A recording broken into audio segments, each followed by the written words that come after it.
Hello, family. Man, so I did not know I was going live today. So if you didn't know, look at us. Neither one of us knew I was going live today. I will say this.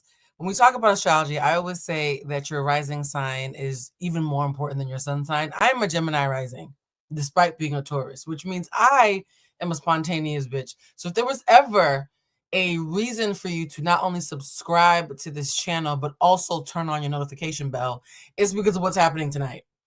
Look at us. None of us knew we were going to see each other tonight. I remember the last time I did a video with you guys. Was that yesterday?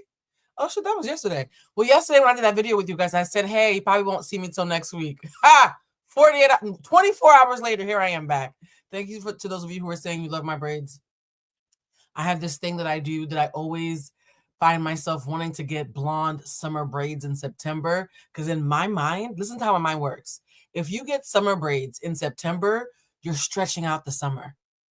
So for me, by me getting these braids, which would scream June and July, it's going to be summer until the end of October. It's summer until Halloween in this household. I am a Halloween girly. But yeah, guys, I am I debated doing this live. Oh, thank you for those of you who are saying I'm glowing. It might just be the fact that I'm wearing makeup 2 days in a row. My skin is like screaming. But yeah, I look at me, makeup 2 days in a row. Crazy. Don't even have a bonnet on. Like, who am I? I thought part of the appeal was that, like, it felt like we were friends talking on FaceTime. But anyways, guys, I was not planning to do a review of him. Two things I need to give you a bit of a confession about. Number one, Matt, you said Alexa play Unpredictable by Jamie Foxx. That's why you need to subscribe. You never know where I'm going to go live. But no, my original plan was I found out not too long ago that one of my closest friends when I first moved to LA, one of my first friends when I moved to LA, if I was to pull up pictures right now of who I was with most of 2019, it would be my friend Norman Towns and about 3 of our other friends. I recently found out that my friend Norman is in him. So I was like, oh my God, this is amazing. I'm going to hit up Norman. I'm going to have him come on the show. He's going to talk about the movie. Somebody said, are we really live? Yes. Wait, are we not live? Is the button not working? Don't freak me out because you know I'm not good with the buttons. But no, like I was like, oh my God, I'm gonna have Norman come on the show. The fact that I remember in 2019 when I first moved to LA, we would all like cram into my 540 square foot studio apartment. And we would like sit there and plot about how we would make it in the industry. And now he's like in him. And the thing about Norman is Norman knows everybody. So I saw Norman at the him premiere.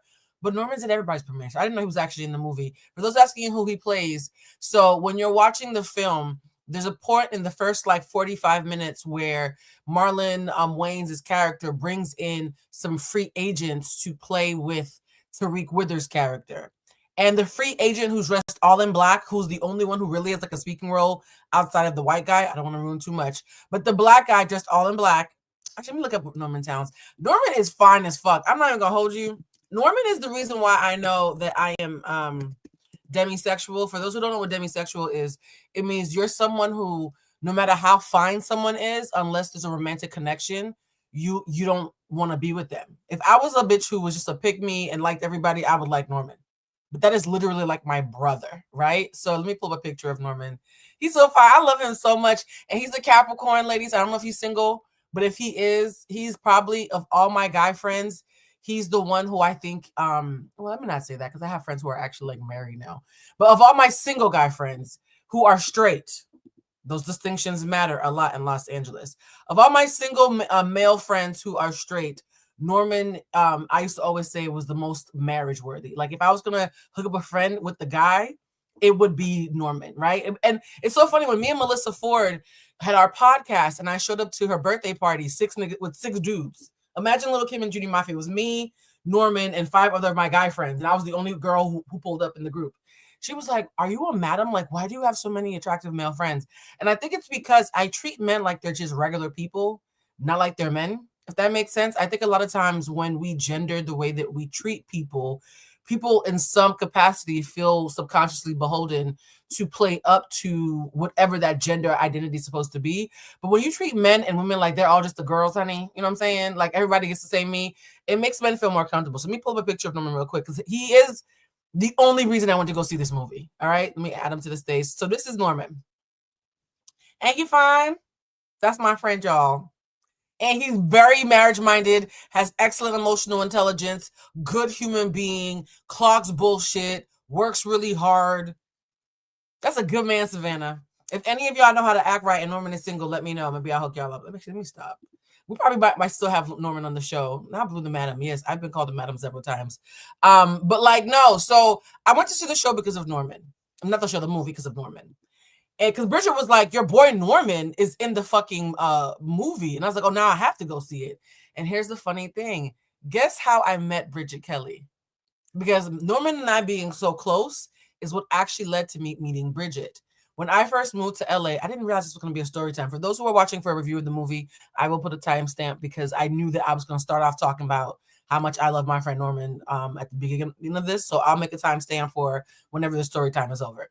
But when I first moved to LA, I moved to LA because I was cast to be in a talk show. Like I was like having lunch with a friend. My spirit guide said, you need to be in Los Angeles the entire month of February. And my spirit guides were right, because on my last day in LA, I sat next to a stranger eating a salad. She struck up a conversation with me, and within an hour, I was being offered a talk show because it turned out that she was a casting agent. I just thought I was just shooting the shit with a random stranger while fucking up my salmon salad, but she was a casting agent. She was like, you are exactly what we've been looking for. We absolutely need you to host this talk show that we're going to have. It's going to be like a Black millennial version of The View. We want you to be the Whoopi. I've told this story before, I think on Instagram. One of these days when we're having the live, when we do the lives and members only, I'll go more in depth. But long story short, I end up being cast for a talk show and being told that I have 5 days to move to Los Angeles. Packed all my shit, moved to Los Angeles, and I picked all my co-hosts except for Jeffrey. Jeff, who used to be my pod. I picked all of my co-hosts except for one, and we all became really, really tight. And one of my co-hosts, Obi, was like, yo, I got asked to be on the Steve Harvey show, and they're doing a dating show with Bridget Kelly. And so I went to this dating show with Bridget Kelly, and me and Bridget had really great energy. But I met this really cool guy named Norman, and he's very tall and attractive. And it turns out he auditioned to be in our talk show. Isn't that crazy? So I was like, oh, really? He was like, yeah. He was like, he's mad cool. I kind of wish that you had been there when he auditioned, because I realized that because I was head chair, everybody that I greenlit ended up being who got chosen. So it's like if I had been there the day that Norman auditioned, I probably would have chosen him because he's amazing, right? So he's like, yeah, so we're all gonna maybe we should all go together and like do like a watch party. I was like, yeah, let's do a watch party. So it was me, my friend Obi, my friend Amber from Amber's Closet. She was also on the talk show. And we all meet at Amber's house to watch Bridget Kelly do a dating show with our friend Obi. And I was like, yo, invite Norm. You keep on saying Norm's mad cool. Invite him to come to the function. Norm comes over to the function so I could watch a video of him and Obi fighting for Bridget on television. Fast forward 6 months later, me and Obi are like besties. We're hanging out every fucking day. Of course, Obi's Nigerian because, of course, there's a Nigerian man in the room. We're either going to date or be best friends, right? And so me and Obi are hanging out. And at one point, we're at a Jadena concert because Jadena's from Boston. So I used to always try to support his concerts. And Jadena's performing in LA. And he's like, yo, there's an HBO party happening down the street. Do you want to roll up to that instead? I was like, all right, cool. Because I'd already been to like several Jadena concerts. So we leave the Jadena concert to go to the HBO party. At the HBO party, I'm like, isn't that Bridget Kelly, the girl that who dumped you, who like didn't choose you on the dating show? Bridget did not choose Obi. So I was like, isn't that Bridget Kelly, the girl who like didn't choose you on the dating show? And he was like, oh shit, yeah, that's her. And you know how fuck you sundress is, right? When a guy is like, you curved me, so I'm gonna act cool on you. And I'm looking at him like, I think she's out of your league, but okay. So me being a troll, I am a troll, guys. Look, as y'all can see from what happened over on Threads when they all tried to jump me. By the way, the video that I posted explaining why they tried to cancel me yesterday while I was outside touching grass, I forgot to post it on YouTube. I will be posting it on YouTube. So tomorrow or even tonight, stay tuned for that. But I'm a bit of a troll. Like, I'm not scared of anybody. It's like, I don't know if it's autism or just audacity. I have no idea. So I'm like, yo, that's Bridget Kelly, and she was on the show with you and Norman. I'm going to go say hi to her. Stop being a fucking weirdo. I roll up to Bridget Kelly like, yo, you were smart not to pick my boy. You're too good for him. And she starts laughing. And she and I immediately just start talking and taking videos. And he, who I came with, is like a third wheel.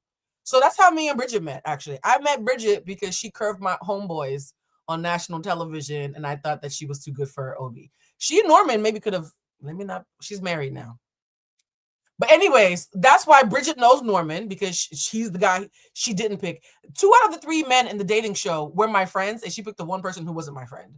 So yeah, me and Bridget became cool because we ran into each other at an HBO party after she curved 2 of my closest guy friends. I know, long story. For those who want to know who Obi is he's a whatchamacallit?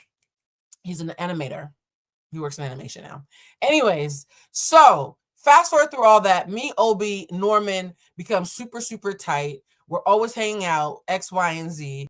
And so when Bridget said, yo, Norman's in this fucking movie, I was like, oh man, now I gotta go see it.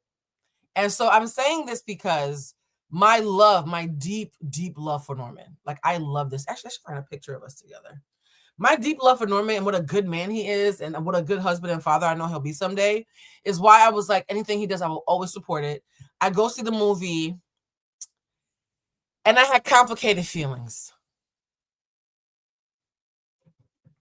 I'm looking away right now because I have no poker face. Norman looked good. The movie looked good. Yeah, Norman looked good and the movie looked good. I'm gonna just say that. But let's get into it. Let's get into my thoughts about the movie. And I'm gonna do my best to be fair, because I have been told that I, as someone who, I don't use the word deep, guys. When people walk around like, I'm just too deep, I think there's something obnoxious about calling yourself deep all the time. I know I possess depth, but I don't go around saying I'm just so fucking deep, right? Sorry, I'm about to charge my phone because I literally just got home 35 minutes ago. I was like posting about this from the Uber ride home. That's how passionate I felt about what I just saw. But yeah, I don't walk around saying I'm deep, but I do recognize that I have a depth that is noticeable from other people. I always get nervous when something's trying to be deep and it's actually not deep, because then it's like a cringe feeling of, oh man. And like Florence just said, beautiful gowns, right? It's this feeling of, I know what you were going for, but oh honey, okay, maybe carry the one. So sorry, I just saw the movie less than an hour ago, so I'm struggling because Norman's in it, and I just want to love everything that Norman's in because I love him. Okay, so yes, the movie wanted to be deep. Let's start there. I will, on the top of the fact that I'm just biased because Norm's in it, I also want to shout out Tyreek Withers, and I want to actually start this off with Tyreek Withers. Sweetie said, what do you say? I did as well. The cinematography was great. The storyline was all over the place. Marlon gave his all. Yeah. You ever sleep with a man who you could tell is trying his best and the sex is still bad? Like he took his vitamins, he drank enough water, he's peeing clean. He shaved and manscaped. He smells good. He even cleaned his house. He's doing his very fucking best. And you still didn't have an orgasm or even enjoy yourself. That's what this movie felt like. A good man did his best. And I still had to go to the bathroom rubbing out afterwards. Okay, that is not how I expected it. Okay, I probably should have practiced this more.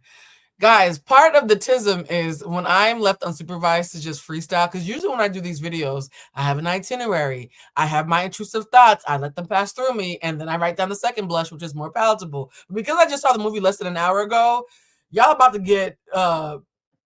should this have been a members only? A part of me was like, Blue, if you're going to be this honest because you haven't prepared, maybe it should be... No. I'm going to stand on it. And Norman knows me, and he knows I love him.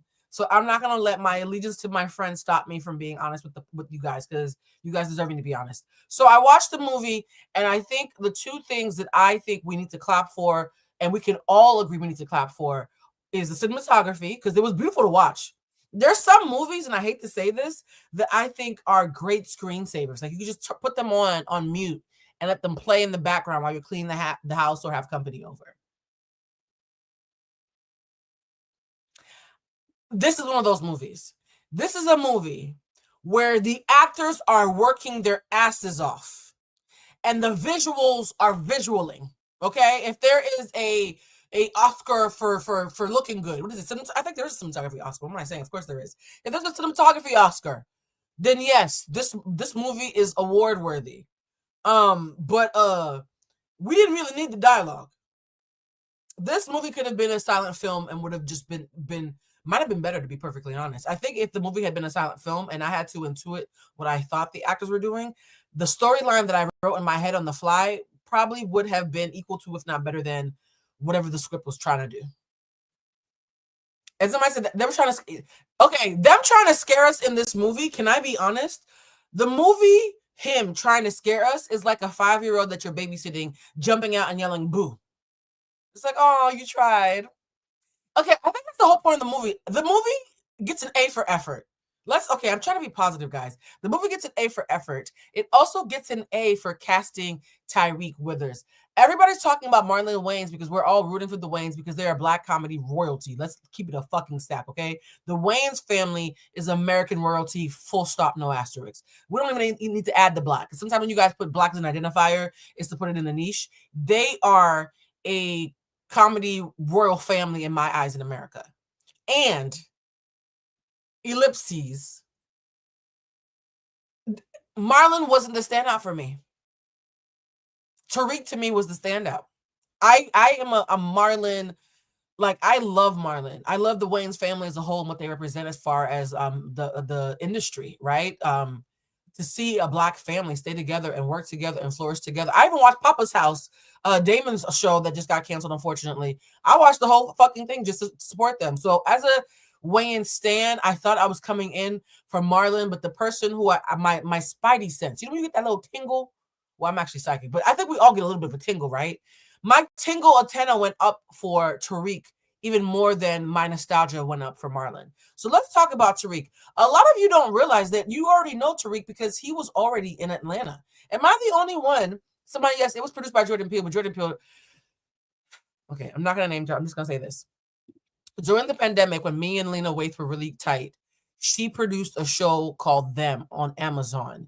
And from talking to her, I'm very clear that the word producer means you help it get greenlit, you help it get on the tracks and get across the finish line. But the person who's actually the creator is the real storyteller. So Jordan Peele produced it, but it's not a Jordan Peele film. Can we be honest? Jordan Peele didn't write it or direct it. All he did was make sure that it got greenlit. So it was sponsored. For those of you who don't know what producer means, the movie was sponsored by Jordan Peele in the same way that back in the day when we watched Girlfriends, My Girlfriends, you know that show, all right, from Mara Brock Kill.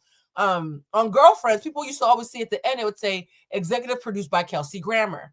And we would later find out that Kelsey Grammer had extra money in his production budget for when he was working at the studio. And that's when Mara Brock Kill asked him, well, can you use your extra bit of money to help me put on the show called Girlfriends, which is supposed to be a black spinoff of Sex and the City. Yes, guys, I'm full of Hollywood fucking trivia, which is why it makes so much sense that I end up moving out here and thriving, right? So in the same way that Kelsey Grammer is not behind Girlfriends, all he did was executive produce it by making sure they had the money they needed and the backing they needed.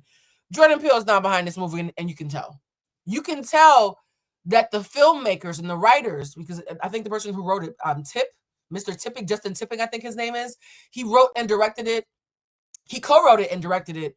And you can tell that he wanted to pay homage to Jordan Peele, but unfortunately, honey, he did not have the range. And Justin, if you see this, just know I'm saying this lovingly, and I have full respect for you, and I still can't lie. So let's first start with what they got right. We already know the cinematography is gorgeous, and you don't need me to show you the cinematography because the ads that are everywhere are stunning, right? The ads are absolutely stunning. So let's talk about Tyreek, because I think casting Tyreek, if it hadn't been for me showing up to see Norm, and Norm did have some lines, because usually when you are a background actor, you don't get any lines. He has a line where he and Tyreek cuss each other the fuck out. And I was like, yes, Norman, cuss him out. Tell him his daddy is dead. It was, I mean, that was probably ignorant, but I was just so happy to see Norman talking. So if it wasn't for Norm, I would have gone to see Tyreek, because Tyreek has a certain je ne sais quoi that's not just about how he looks. And the thing about Tyreek is when I saw him on Atlanta, I didn't know his backstory back then. And then there's another movie that I saw him in like 2 weeks ago. Hold on, Tyreek Withers movies. I just saw Tyreek in like a horror film like a month ago. Not too long ago. Let me see, Tyreek Withers IMDb. I want to find out the thing, because I just realized all the horror films that I've seen in the last couple of months, Tyreek Withers has been the actor. That's so funny now that I think about it. He was in Atlanta. He was in him. I didn't know he was in Tell Me Lies, but I didn't finish the other season. I Know What You Did Last Summer. Tyreek Withers was one of the main characters in I Know What You Did Last Summer. And because I love any 90s franchise or any early 2000s franchise that gets remade, particularly if it's a thriller or a horror or nostalgia, so I will always watch Wednesday, even though I am not sure I'm the demographic of the age that they're looking for. I will always watch a Scream. When Scream comes out, you better believe I will be watching that movie. Did I just burp while talking? Sorry, I will always watch I Know What You Did Last Summer, Scream, any of those old 90s movies where I see people who are my age and who moisturize looking good. I will always watch it. So I saw him, I Know What You Did Last Summer, like a month ago. I saw him in Atlanta first time, and I was like, that boy has something, and it's not because he's racially ambiguous and white passing. Because I already know. I already know where this is going for you guys. And so the minute I realized I liked Tyreek, I immediately started to investigate what is his relationship to being biracial. I knew that whether I rooted for him or not would be steeped in how comfortable he is in his Black identity. Because you guys know this, my line in the sand for everything is I don't fuck with anything that is blatantly anti-Black. I don't fuck with anybody who's anti-Black, including other Black people. Anti-Black Black people are not my people. So I was like, okay. So I love how y'all saying the classics. Yes, I always want to watch something that's a classic. I'm sorry, but like I do think that I was lucky to be coming of age in the 90s, which to me might have been the best decade of the 1900s outside of like the civil rights decade and the Harlem Renaissance, right? Like obviously there's other ones, but I think the 90s was probably one of the top 5 decades of that century. So let's look into what I found when I looked into Tyreek Withers as a person, because I knew that I was going to see this film on his shoulders more than Marlon Wayans, and this is what I found out. Let me pull this up to the screen. You gonna text me? I'll see you later. That ass stupid. Now this is him when he was. First of all, why is my background black? Hold on. Now hold on, y'all. My ADHD is about to act up. I had this pretty background and it changed on me. What happened to my pretty background? Hold on. Okay, you know what? When we start the timestamp, we're gonna start the timestamp right after I fix my background because this is fucking with me. I don't like all black. That's ugly. So let's see. Where are the backgrounds? Here we go. Backgrounds. I'm gonna change this with y'all. Oh no, that's too jungle vibes. I don't like that. Hold on. There we go. Okay, it's back to being a party. Goddamn. Okay, sorry guys. All right, Blue in the future. When you watch this, let me remove this. Blue in the future, when you watch this and your ADHD has subsided because you just got home, this is where you start the timestamp. All right, guys, welcome to our review of the movie Him. And I almost said them, guys, because there's been us, there's been him, there's been them. There's been 2 thems. There's a series called Them and 2 series called Them. I'm looking for We and You. No, there's been You. Oh my God. So there's been him, there's been us, there's been them, and there's been you. Is there a show or a movie called Me? Okay. Intrusive thoughts over. All right, back to Tyreek Withers and why I think that he is the breakout star that we think he is, and that this is going to be the beginning of what I perceive to be a very prosperous career for him.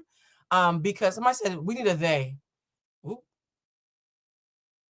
I think I saw a movie called a movie called Them about gay people dying at a summer camp.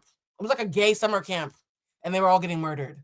I don't know, guys. I watch a lot of fucking TV. All right, so let's watch Tyreek Withers and let's see who he is. Because my goal is, before I get into my review about the movie, I want you to understand the young man who's here, because I do think that he did the best he could in him.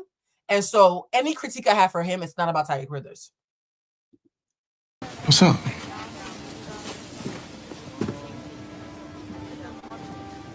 Nothing.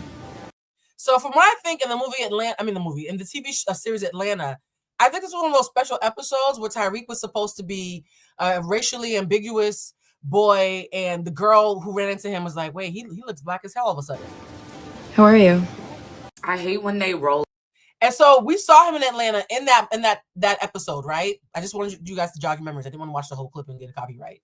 And this girl, she encapsulates why that feeling I have in the pit of my stomach is also the same feeling I had when Michael B. Jordan all of a sudden started looking fine to us. Y'all remember that? Y'all remember when we suddenly, because Michael B. Jordan's been around since like the fucking 1900s, right? Like he was a child actor on soap operas, and was he on The Wire? Because I'm one of those people who hasn't seen The Wire. Don't judge me. But Michael B. Jordan's been around for a while, and so the fact that we suddenly all realized he was fine, this young lady's like, why do I feel like the same thing's happening with Tyreek? And I actually agree. Let's watch this. Out the new silly, goofy, somewhat fine actor that you've never heard of. Like, I did not know that Tyreek Withers existed before the fucking Him movie, and then I see him and I'm like, oh, he's kind of fine, but you know, whatever. And then they do the press junkets and he has a personality and he's actually really fucking funny. Yes. And then I find out that he used to play at LSU and he had 100,000 subscribers on YouTube and he was funny and he was doing prank shit and he has a personality and he's silly and he's goofy, and now I have to watch every single press junket that he does because he's charismatic. And now this is exactly what happened when they rolled out Michael B. Jordan. It is! Same thing that happened. I went through some fucking mental psychosis when we got Aaron.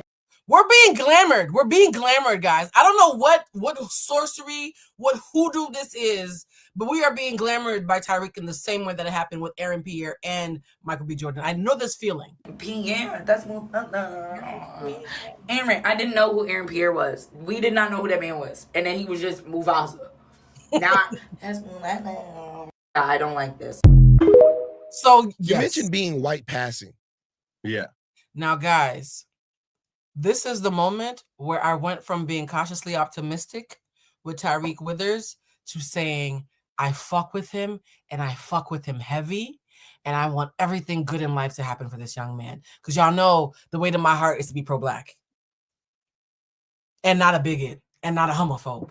Basically, be a decent fucking human, right? So when I saw this clip of him with Van and Rachel, I love it when Black people, particularly biracial Black people, understand their Blackness and their privilege simultaneously and don't pull that tragic mulatto shit. Ooh, I'm getting excited just thinking about what's about. This is giving me the same energy that I felt around Jesse Williams when he made that speech that we all fell in love with. Watch this, guys. I dare you to watch this if you are pro-Black and educated on what that actually means and not appreciate him more after you watch this. For you, you said, I'm Black, I'm mixed, I'm white passing. It seemed like you identified yourself as a Black man, but you had to also understand that you're mixed. And then you had to also understand that you're white passing, right? Yeah. How do you contend and come to your identity? Do you hear what he said? He didn't say, it's just so hard because everybody, it's just, I'm not Black enough for Black, I'm not white. He didn't do that lazy speech that biracial people do where they state the obvious while ignoring the privilege. What he said is, I'm Black, I'm biracial, and I'm white passing. That's just the beginning of the fucking clip, y'all. Ugh. Tell people that don't know you, they're going to look at you, they're going to hear you say all of those things, how you approach and contend with who you are and what your identity in America is. Yeah. So my dad's a Black American from Chicago. My mom's white from Maine, and I'm the only one from Jacksonville, Florida. But yeah, you know, I grew up not in the Black experience, you know, so I identify as a Black man. Now, wait a minute. I just realized he from Florida. Nick from Nicolandria is from Florida. What is happening with the whites in Florida? Are the white people in Florida the same thing as the white people in New Orleans? Are they spicy white? Like, what's going on? Because somebody from Florida explain this to me. Is he from Duval County too? Yeah, he's a Hawaiian from Florida. The Hawaiians from Florida are having a great summer, apparently. Let's continue. Because I'm just realizing the Florida thing, something about whiteness in Florida gets spicy, which is interesting to me. Because when I think of Florida, I think of Florida being the underbelly of white supremacy when it comes to tropical landscapes, because, you know, the white Cubans, my people, right? Because I'm a Black Cuban, but the white Cubans, problematic. White people in general in Florida will shoot you for no reason. So, like, I've always thought of Florida of being people who If they are white, shit is off. I didn't know that there was a counterculture of spicy whites in Florida. But between Nick from Nicolandria, Big Belgium, and Tyreek, I'm like, okay, what the fuck is going on in Florida? But I never want to take up space and say my experience is just as difficult because I think the way I look, I grow my hair out, my hair straight. My brother had the curly hair. And so, yeah, I walk through the world with privilege. So I'd be remiss to not mention that privilege. But yeah. I would be remiss. Oh, I just got cerebrally aroused. Oh my God, is that a thing? It is. I'm demisexual. I get aroused not when people just use big words. I get aroused when people actually display intellect and depth and mindfulness and introspection and self-awareness. Ugh. He said, I have lived a Black experience, and yet I would be remiss not to admit my privilege. This is like mind porn for me.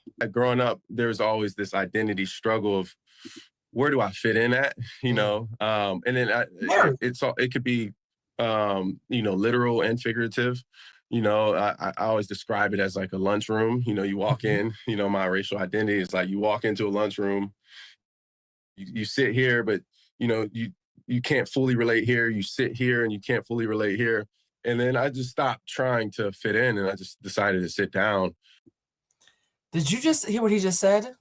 At wherever the hell I wanted to sit, and he said, when you are biracial, it's like being in a lunchroom in a cafeteria. There's a white table, there's a Black table, and everybody's like, where are you going to sit?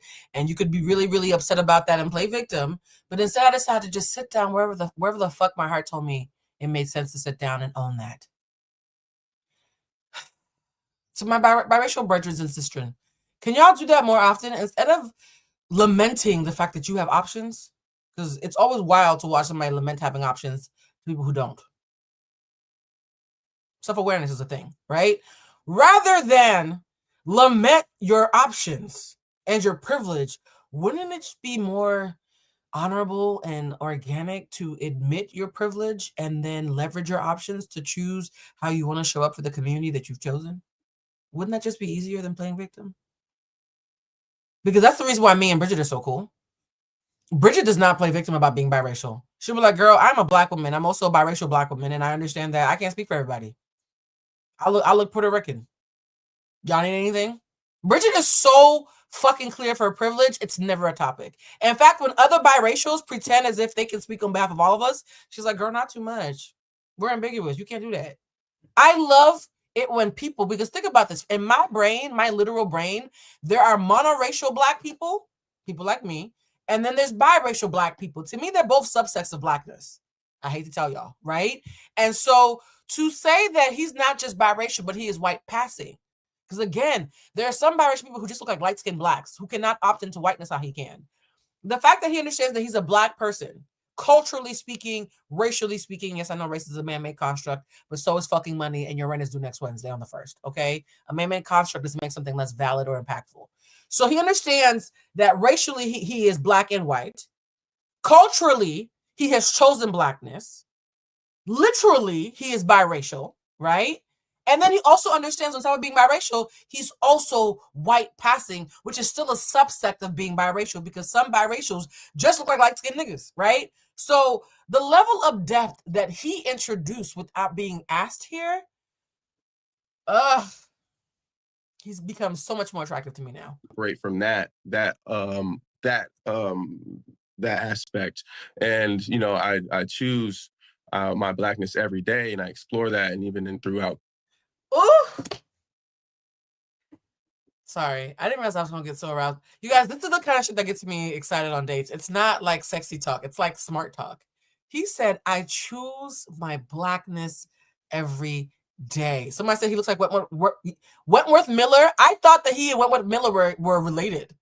I was going around calling him Tyreek Miller until they're like, no, girl, that's not his name. He said, okay, let's play that clip back. This clip is so fucking delicious. I'm going to indulge in playing it back without me interrupting as much. I do have to interrupt because of copyrights. So I'm not interrupting because of my ADHD. I'm interrupting because I don't want to get a copyright strike. But I'm going to play this as long as I can and hope to God that the YouTube gods don't punish me because this clip is delicious. Yeah, growing up, there's always this identity struggle of where do I fit in at, you know? And then it could be, you know, literal and figurative. You know, I always describe it as like a lunchroom. You know, you walk in, you know, my racial identity is like you walk into a lunchroom, you know, you sit here, but, you know, you can't fully relate here. You sit here and you can't fully relate here. And then I just stopped trying to fit in and I just decided to sit down at wherever the hell I wanted to sit, you know, and operate from that aspect. And, you know, I choose my Blackness every day and I explore that. And even throughout college, you know, I joined the first Black. He's an alpha, guys. For those who understand the Greek world. Can you imagine this motherfucker playing? He played football and he was an alpha. And he's very pro-Black, but he looks like this. Child, them poor girls were probably, Lord. And he ain't got no kids that he knows of. Good for him. Black Greek-led organization, Alpha Phi Alpha. Yeah. And then, you know, even on campus of Florida State, getting involved with the Black. Somebody said it must be, no, honey, that's not what happened. It must be the movie. I didn't see it, but he's not saying anything amazing yet. Blue, and he just said the mix. No, that's not true. He's saying something incredibly amazing. He's saying that he doesn't play victim as a biracial person, and rather than lament the fact that he's not all white or all Black, he just chooses his Blackness every single day. That's incredibly exceptional. We rarely hear that. We hear biracial people very often lament over the fact that they are biracial and not acknowledge their privilege. He said, I'm going to start off by saying that I am Black, biracial, and I am also white passing, and that I have a privilege that I must, if we're going to have conversations around identity, admit to before I say anything else, and also admit to that the fact that I have a privilege to choose, I choose my Blackness actively. It's not something that I'm lamenting. It's not something that I'm complaining about. It's something that I'm choosing and celebrating actively, intentionally every single day. How is that not exceptional? Are you crazy? Respectfully, I'm just saying that is not a sob story. There's no sob in that. That's just a story.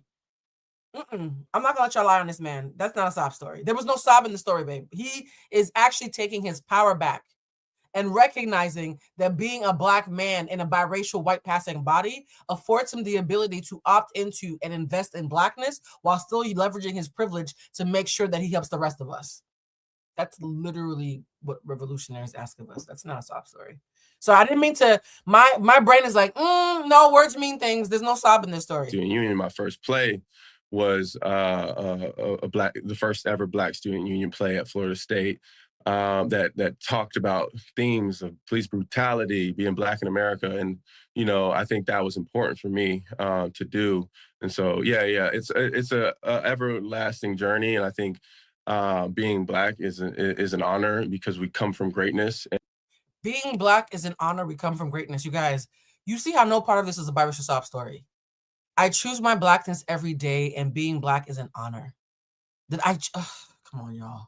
And I'm so lucky to have that. And I just want to live in that space to continue to tell stories that, you know, my people have witnessed throughout history. Beautifully said. Fantastic. We have these Journalistically speaking, Van and Rachel are just as hard to impress as I am. Sometimes the thing that's impressive is not going to be fireworks and he's walking around with Umar behind him playing I'm Black and I'm Proud with a Pan-African flag. Sometimes the depth and the razzle-dazzle that you're looking for comes from quiet authenticity. This clip wasn't a razzle-dazzle. It was just organically self-aware. I'm just saying. Conversations on this podcast. So there was, we had a whole biracial. We had a whole biracial. We needed you. Yeah. Because they often argue about biracials and how they take up space. And so I think they were nervous that he was going to be, oh, it's so hard. You know what I mean? And I love that he didn't do that. You guys might think she was glazing him. I respectfully disagree. Because Rachel is the kind of person, if you watch the show, she's like me. She'll be like, yo, sounds nice, but it's some bullshit. And I was holding my breath, like, did I miss something? And they're both like, nah, he nailed that. And I'm glad that you just, anytime. And just to be clear about just how beautifully Black this motherfucker is, this is him with his brother's fraternity at the fucking premiere of him.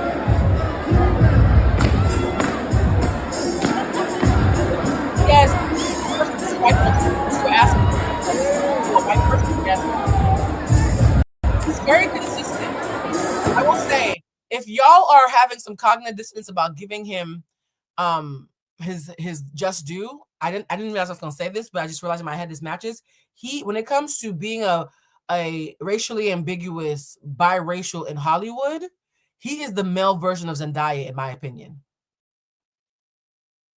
He's the male version of Zendaya. Somebody highly marketable, very attractive, very, very media savvy and friendly. And yet everywhere that he fucking goes, he wants to remind you that he brings niggas with him. Zendaya made them, HBO, play Oakland music. Too Short was on fucking Euphoria. I'm watching Euphoria and I hear, and for those who don't know, how do I say this? Blow the Whistle is my spirit song. If I could pick one song to have play, it like the instrumental play every time I enter the room, it would be the instrumental of Blow the Whistle. Dun, dun, dun, dun, dun, dun. So I just need you to know, as a bitch who loves Blow the Whistle to the point where I consider it like the song of my spirit, when I was watching Euphoria and Oakland music, and why did that happen? Because Zendaya understands what she looks like and is still like, my daddy's still black.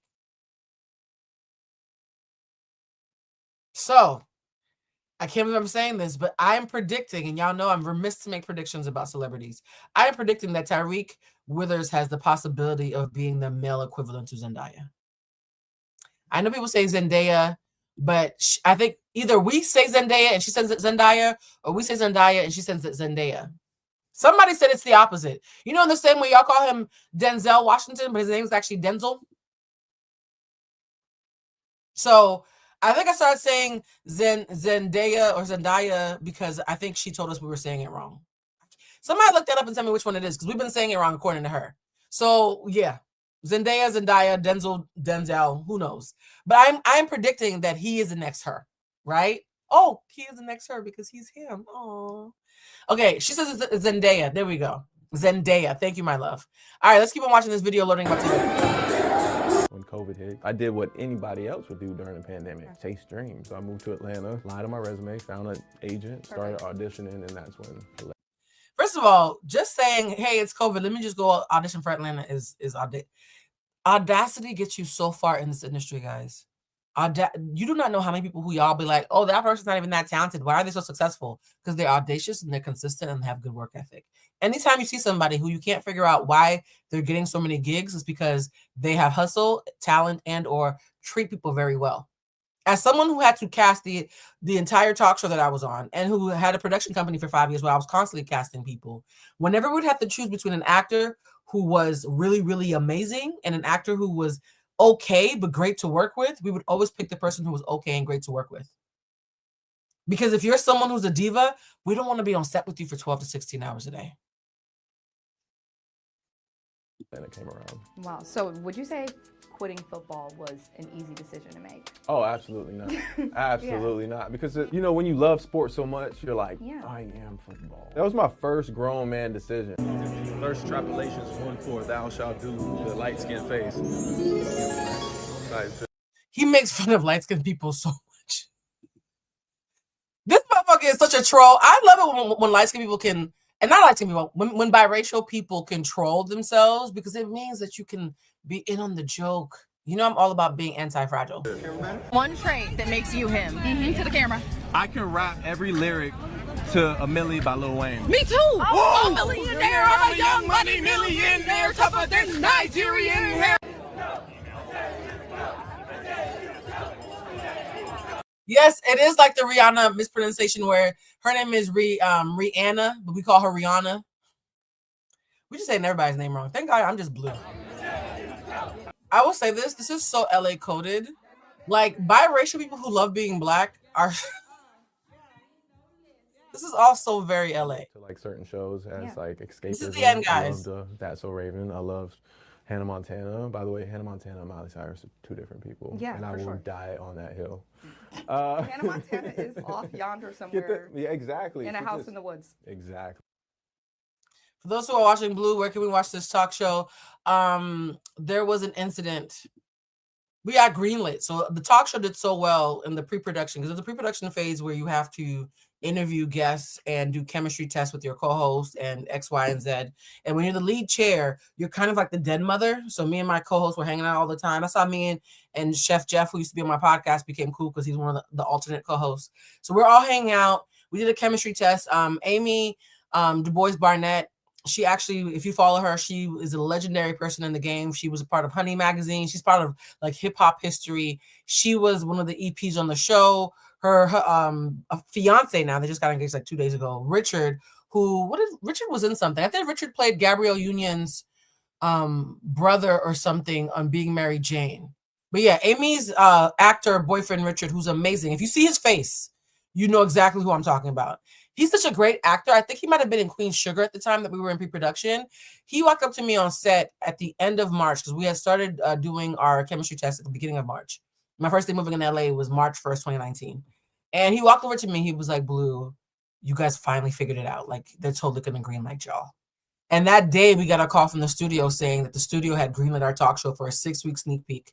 We go to dinner to celebrate, and that's a story time for another day. I don't want to go into danger. You guys know I'm trying to save my story times from when we're behind the paywall with the members only. So if you want to hear that, remind me, Flo, to put that on list of the story times for members. Anyways, so that's Tyreek. I'm watching this movie for my friend Norm and for Tyreek, and I'm hoping that Tyreek's star power and the beautiful visuals will make up for it. Now, what did I think about the movie? Y'all ready for this? I wrote notes. For those who just came in here, I just saw the movie, like, now it's been like about an hour and some change. All right, the first thing is the boogeyman in the movie. I was like, is the boogeyman supposed to be CTE? Because you know CTE is what happens when you play football too much. There were no boogeymen, guys. It was a horror. You know how back in the day when we talked about Dwight from Real Housewives of Atlanta, Dwight was like, oh my God, Sheree had a fashion show with no fashions. This was a horror film with no horror.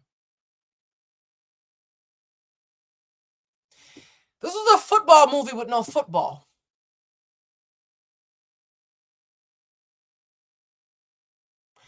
It felt like somebody wrote I'm going to say what this movie felt like. It felt like somebody wrote an amazing outline, an amazing concept, and a sexy elevator pitch. For those who don't know, an elevator pitch is what happens when you have to imagine that you're on an elevator with somebody, and in the 60 seconds that it takes them to get to their floor, can you pitch your idea? If you can't pitch in the time it takes somebody to do an elevator ride, it's too long-winded, right? It's a very popular, like, Hollywood vehicle. So I can imagine that the elevator pitch for this movie was probably spectacular because the concept was spectacular, right? But there was no horror and there was no football, even though it was a football horror thriller.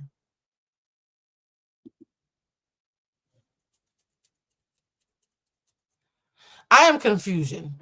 Second thing that I wrote is Norm is in this, yes, bitch. Oh, sorry. That was supposed to be a private note. My bad. Third thing that I wrote, they used sacrificial blood as steroids. So you know when we talk about a horror film or a thriller, you talk about Jordan Peele, you talk about, mind you, all the church folks call the movie demonic because they're very easily to scare off, right? So the uber Christian aunties were all posting, oh no, I had to run out the theater because it was gonna be demons. It wasn't no demons, ma'am. I promise you, you were fine. But I think it was clever that rather than doing blood sacrifices, the blood sacrifice was the blood of previous NFL greats being shot into the bloods of rookies as steroids. So that was clever, right? The vehicle was, oh, if you want to be the GOAT, the greatest of all time, if you want to be the next Tom Brady or the next Russell Wilson or whoever the fuck you love in sports ball, because I'm not a football girly, even though Patriots up, I'm still from Boston, right? But if you want to be the next GOAT, you have to shoot up the blood of your ancestors in order for you to get their power, their lineage. That was clever. That was clever. And somebody said I thought the movie was about toxic masculinity. Oh, honey, the movie was about everything. Part of the problem was, and they say this whenever a writer's writing a book. I went to a writing seminar one time, and they said every writer in this world wants to write a book about everything. They want their first book to be about everything. And the hardest thing a good writer can do is make choices. Instead of talking about 20 themes that you've always wanted to talk about, pick 3 or 4 that you can execute beautifully.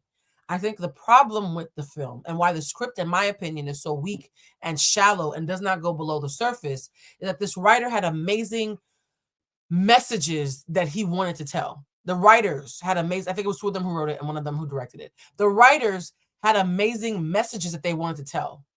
They didn't choose which ones to double down on. And so rather than pick 2 or 3 messages that they wanted to talk about and really, really get into the nitty gritty with, they made a social commentary on every fucking thing. Literally the biggest rookie mistake you can make as a fresh writer is to try to write about everything all at once, right? So instead of writing about, like, you know, the plantation that is the NFL, because to me the NFL is the only legal plantation left in America. That could have been a wonderful scathing narrative. Instead of just talking about that, they talked about fame, celebrity, white bitches, black men as sacrifices, the NFL. Like, it was so many things. And here's the thing.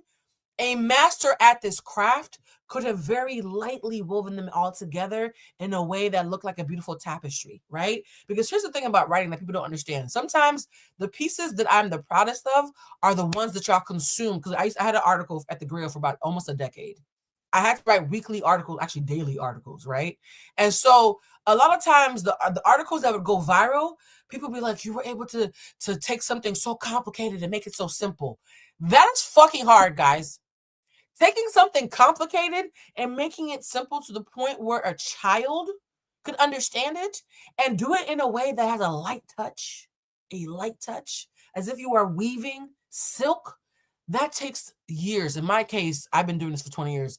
It took me a decade to get to the point where I could write in a way that people feel like, oh, this is so easy, it's so palatable, right? Because new writers are so insecure, they want you to know how smart they are. Insecure writers need you to know that they are smart and they are deep. And because they need you to know how deep and smart they are, everything is heavy, right? Oh, you want some symbolism? Let's pile on the symbolism. Oh, you want some a message. Everything's in cap locks. Everything is in cap locks, right? They don't trust the audience to grasp something that's not heavy because they don't trust themselves yet. Okay, this might be feeling like a read. I thought it was going to be nice today. What is going on? And I ran out of matcha. Fuck. Somebody said they need a movie on parasocial relationships and mob mentality. I can write that. Y'all saw how that mob came for me on Threads and I took them all on by myself and was like, y'all good? And now I'm trolling them all. Somebody said, have you watched Highest to Lowest? Highest to Lowest is a great example of what I'm saying. In Highest to Lowest, I do believe that Spike Lee was so self-impressed and a little bit insecure about the audience understanding his messaging. It was heavy-handed. To me, the mark of an insecure writer, no matter how good they are, is that they don't trust the audience to pick up on shades of things. Everything is written in fucking primary colors and heavy-handed crayon, right? A lot of times, people don't understand that it takes so much mastery to be restrained. When you go to a fine dining restaurant, what's the first thing you say? Why are these plates so simple and yet the food is so good? My favorite sushi place out here in LA is called Sugarfish. I think there's a Sugarfish in New York as well. Sugarfish, the plates are simple. There's no crazy dragon rolls, but it's all high quality fresh fish. And that I had Sugarfish today, and that shit is orgasmic, right? When things are good, they can be light. What do all the influencers do whenever they want to show you how rich they are? They have a simple house. That's luxury, right? So people who are rich are loud. People who are wealthy are silent. This movie felt rich.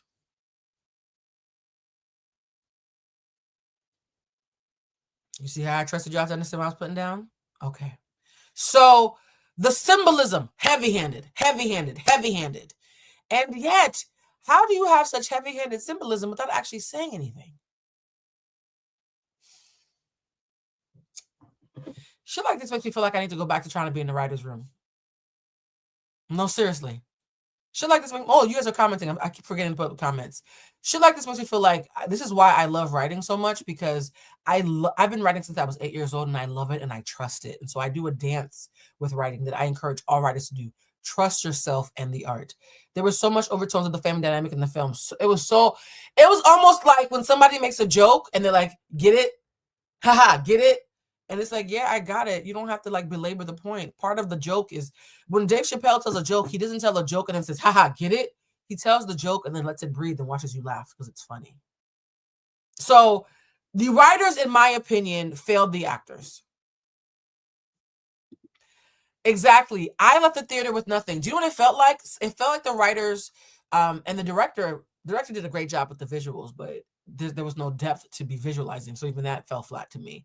There were so many moments that were thrown in to be abstract. And I want to give you a little bit of backstory. Back in the day when Jordan Peele first came out with Get Out and then Us, I would walk out the theater. My friends and I would see these movies together. I would hold court outside the movie theater and give full-on TED Talks to people explaining the symbolism and the undertones and the different shades and the little hints. What do they call them? Blue eggs, robin's eggs. I would literally, there's a picture of me outside of a theater with all of my castmates explaining to, I think Norman was actually there that day, explaining to all my friends all the intricate symbolism in a Jordan Peele movie. I remember there was one Jordan Peele movie, they were like, why are there so many rabbits? And I was like, oh, rabbits represent fertility. And they were like, thank you guys, Easter eggs. I used to explain the Easter eggs. A lot of times when people see rabbits in abstract film, they don't realize that rabbits represent fertility. Think about Easter, spring, the birth of a new age. So whenever you see a bunch of rabbits, that's where that term comes from, fucking like bunnies, right? Rabbits represent fertility. So something as simple as being able to have that conversation, it wasn't nobody asking what anything meant in this movie. I know, I'm doing a late night live because this movie has me feeling like I need to write a movie my damn self. Actually, I do need to write my book. But like, there was no Easter eggs. Everything was on the fucking nose. It drove me crazy. At one point in the movie, I started groaning. I got bored and started making groaning noises. Thank God I was in the back row by myself. I was like, oh God, yes, because the blood of, oh yes, so deep. So deep. Oh, because he's sacrificing him, because Black men need to be sacrificed. Oh, you have to be the best by cracking someone's skull because CTE and injuries. Got it. Oh, he's married to a white woman, of course, because Black men in the plantation, that is fucking NFL and American football. Always need a white bitch as a sponsor. Got it.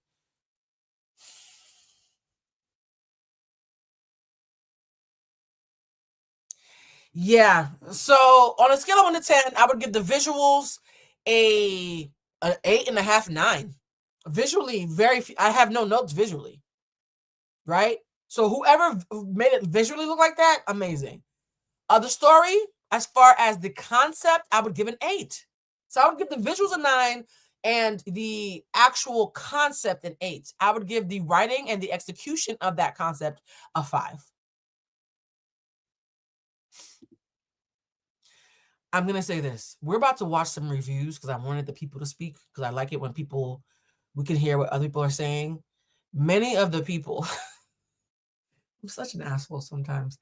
Many of the people who liked the movie said, if you don't like the movie, you never took AP English. If you don't like the movie, you don't understand symbolism. If you don't like the movie, if you think people don't like the movie because it's too deep, sorry. Okay, I'm being an asshole. It wasn't that deep.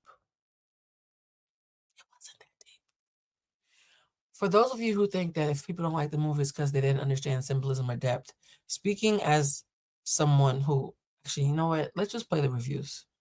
I'm just going to play the reviews and we'll discuss, because there's this thing that happens where something will try to be deep. It will fail miserably at being deep. And yet people who are not deep think it is deep because they're not deep. And now they're all at the shallow end of the pool pontificating to us at the deep end of the pool, not recognizing the irony of their stance. Respectfully, even though I have friends in the movie wasn't deep. The movie wanted to be deep. The movie tried really hard to be deep. Marlon earned every bit of his check. Tyreek is about to be the next Zendaya.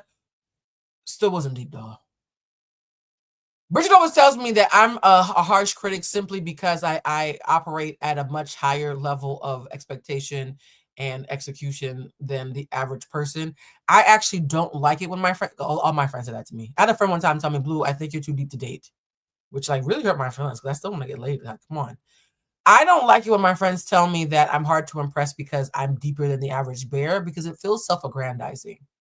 The depth that I'm operating from can be taught to anybody.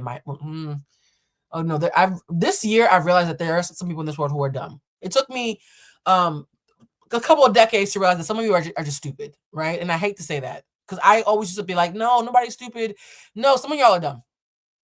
Some people are stupid. I've made peace with that since the president got elected last year. Some of y'all are just fucking dumb. But I still would like to think 95% of us can be taught depth, right? It's a muscle. In my mind, as an EQ coach, I am like a personal trainer for the mind and for critical thinking. And so a personal trainer would never say nobody could ever learn how to work out. I can teach you how to work out. In the same way, I can teach people how to work out mentally. Some people are willfully ignorant, though, and are choosing to stay dumb. And some people just really are dim-witted, right? But I think the vast majority of people do have the ability to get to the depth that I operate from. And so I hate when people say, well, Blue, the reason why you didn't like the movie is because you're just so fucking deep. Then swim over here too then. Just swim over here, right? I don't want to be that weird, conceited asshole who thinks I'm the deepest bitch in the room. That's actually really fucking sad. So no, guys, I don't think that I'm hard to impress. Okay, maybe I am hard to impress. I just think that I have a higher standard with which I gauge things. And because I can actually back up what I say, I have no incentive to change, respectfully. All right, let's watch these reviews. It's a psychological horror thriller. Oh, before the reviews, I wanted to be kind and let Marlon, because I do love Marlon so much. I love so many people in this fucking movie. It is hurting my feelings that I almost left. You guys gotta make a confession. I almost left the theater. 62 minutes into the movie, I was like, I could actually just leave right now and no one would know.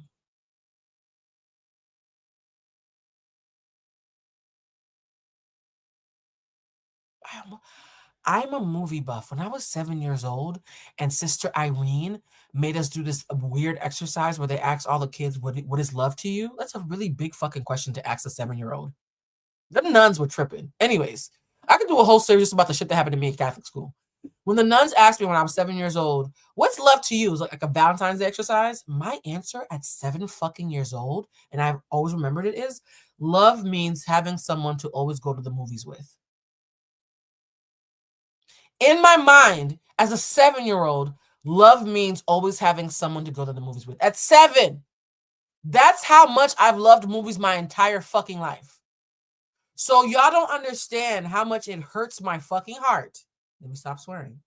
Y'all don't understand how much it hurts my heart when a movie that has a concept that I'm all about, a beautiful trailer, great actors, people that I know and love featured in it. When a movie has everything going for it and I still want to leave, can I be honest? I actually want to leave at the 45-minute mark, and then I just tried to lie and add another 17 minutes to it. It was 45 minutes. It wasn't 62. I just lied, y'all. It wasn't. I wanted to live at the 45-minute mark, but I said 62. It was 45. So, all right, let's see Marlon talk about how deep this. Y'all, I be trying so hard to be kind. And I think I am being kind. I think I'm being as kind as you can be about a movie that bored you to tears and that lacked depth and made you feel like you wanted your 2 hours back. It was 90 minutes, but it felt like 2 hours spiritually. Empress, you can still see it. Go see it to support my friend Norman, please. Or buy the ticket and don't show up. You'll still get the look. All right, let's watch these reviews, guys. Set in the world of football, and it's basically like never meet your idols. You know, it's like and what. That is a beautiful concept, by the way. The fact that the concept of the movie was never meet your idols, I thought was, again, I give the concept of this movie an 8 or 9. Like, the concept was amazing. Execution, a 5. What are you willing to sacrifice for success? So a young brother comes to the greatest quarterback who ever played, basically like a Tom Brady's camp. I play Isaiah White. He's the greatest quarterback ever. Got 8 rings. 8 rings. So he's the GOAT. Am I the alone thinking that calling him Isaiah White felt heavy-handed? Even the name.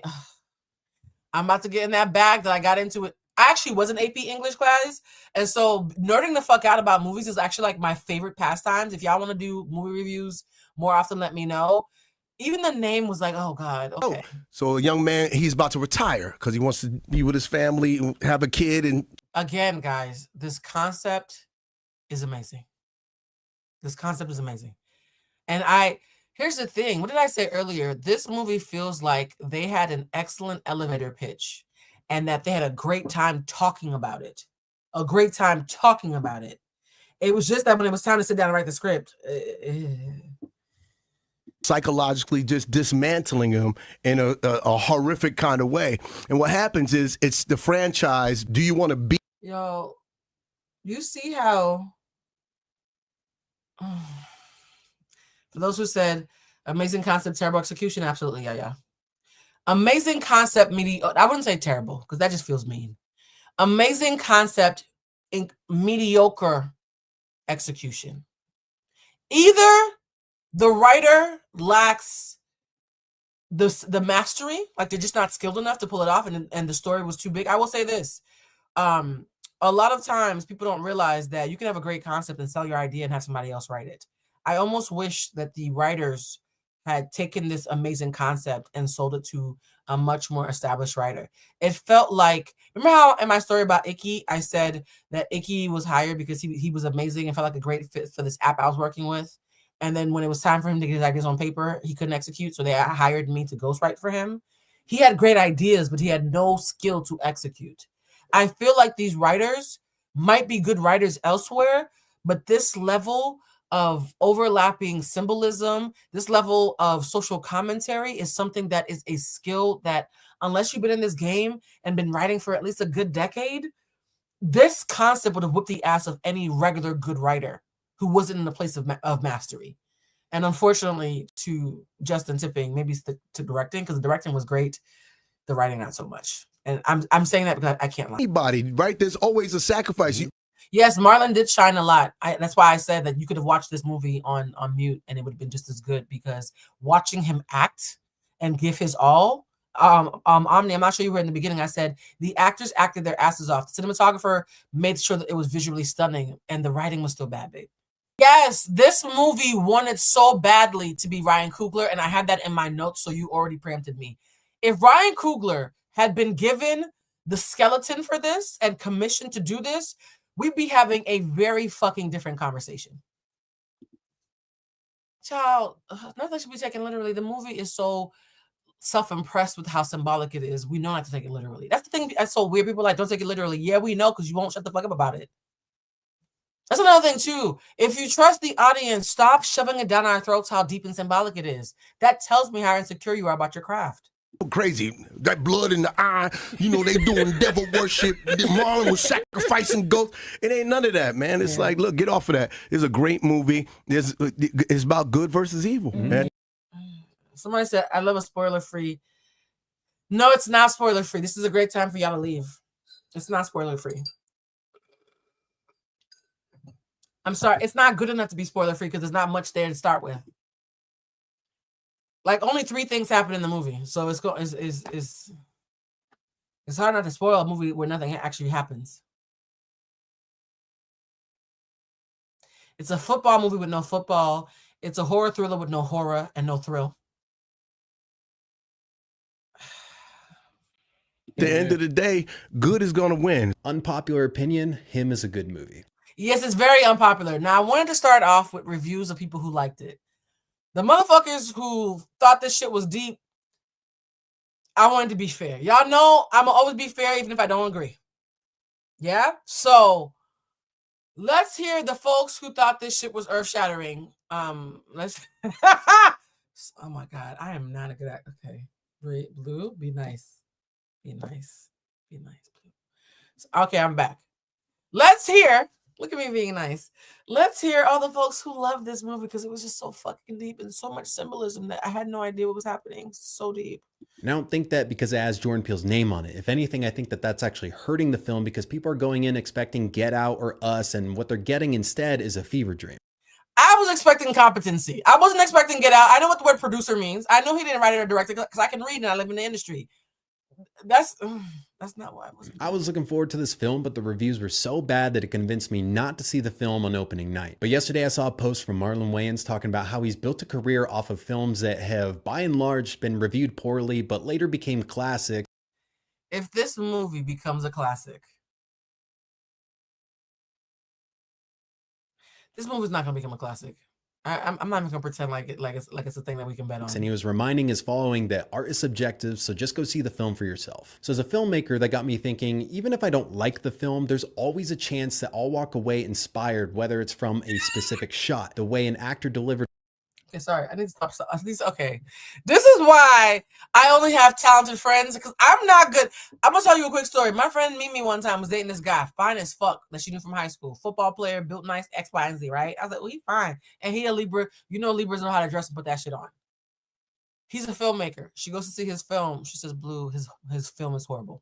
He's a horrible filmmaker, and she broke up with him, and I'm the only person who agreed with her. I can't date you if I can't be your biggest cheerleader, if I can't be like Quinta on Zach Fox making it rain from that Abbott Elementary, not Abbott Elementary, what the fuck? Abbott Elementary. If I'm not making it rain on you because I think my baby is so talented, we can't be together.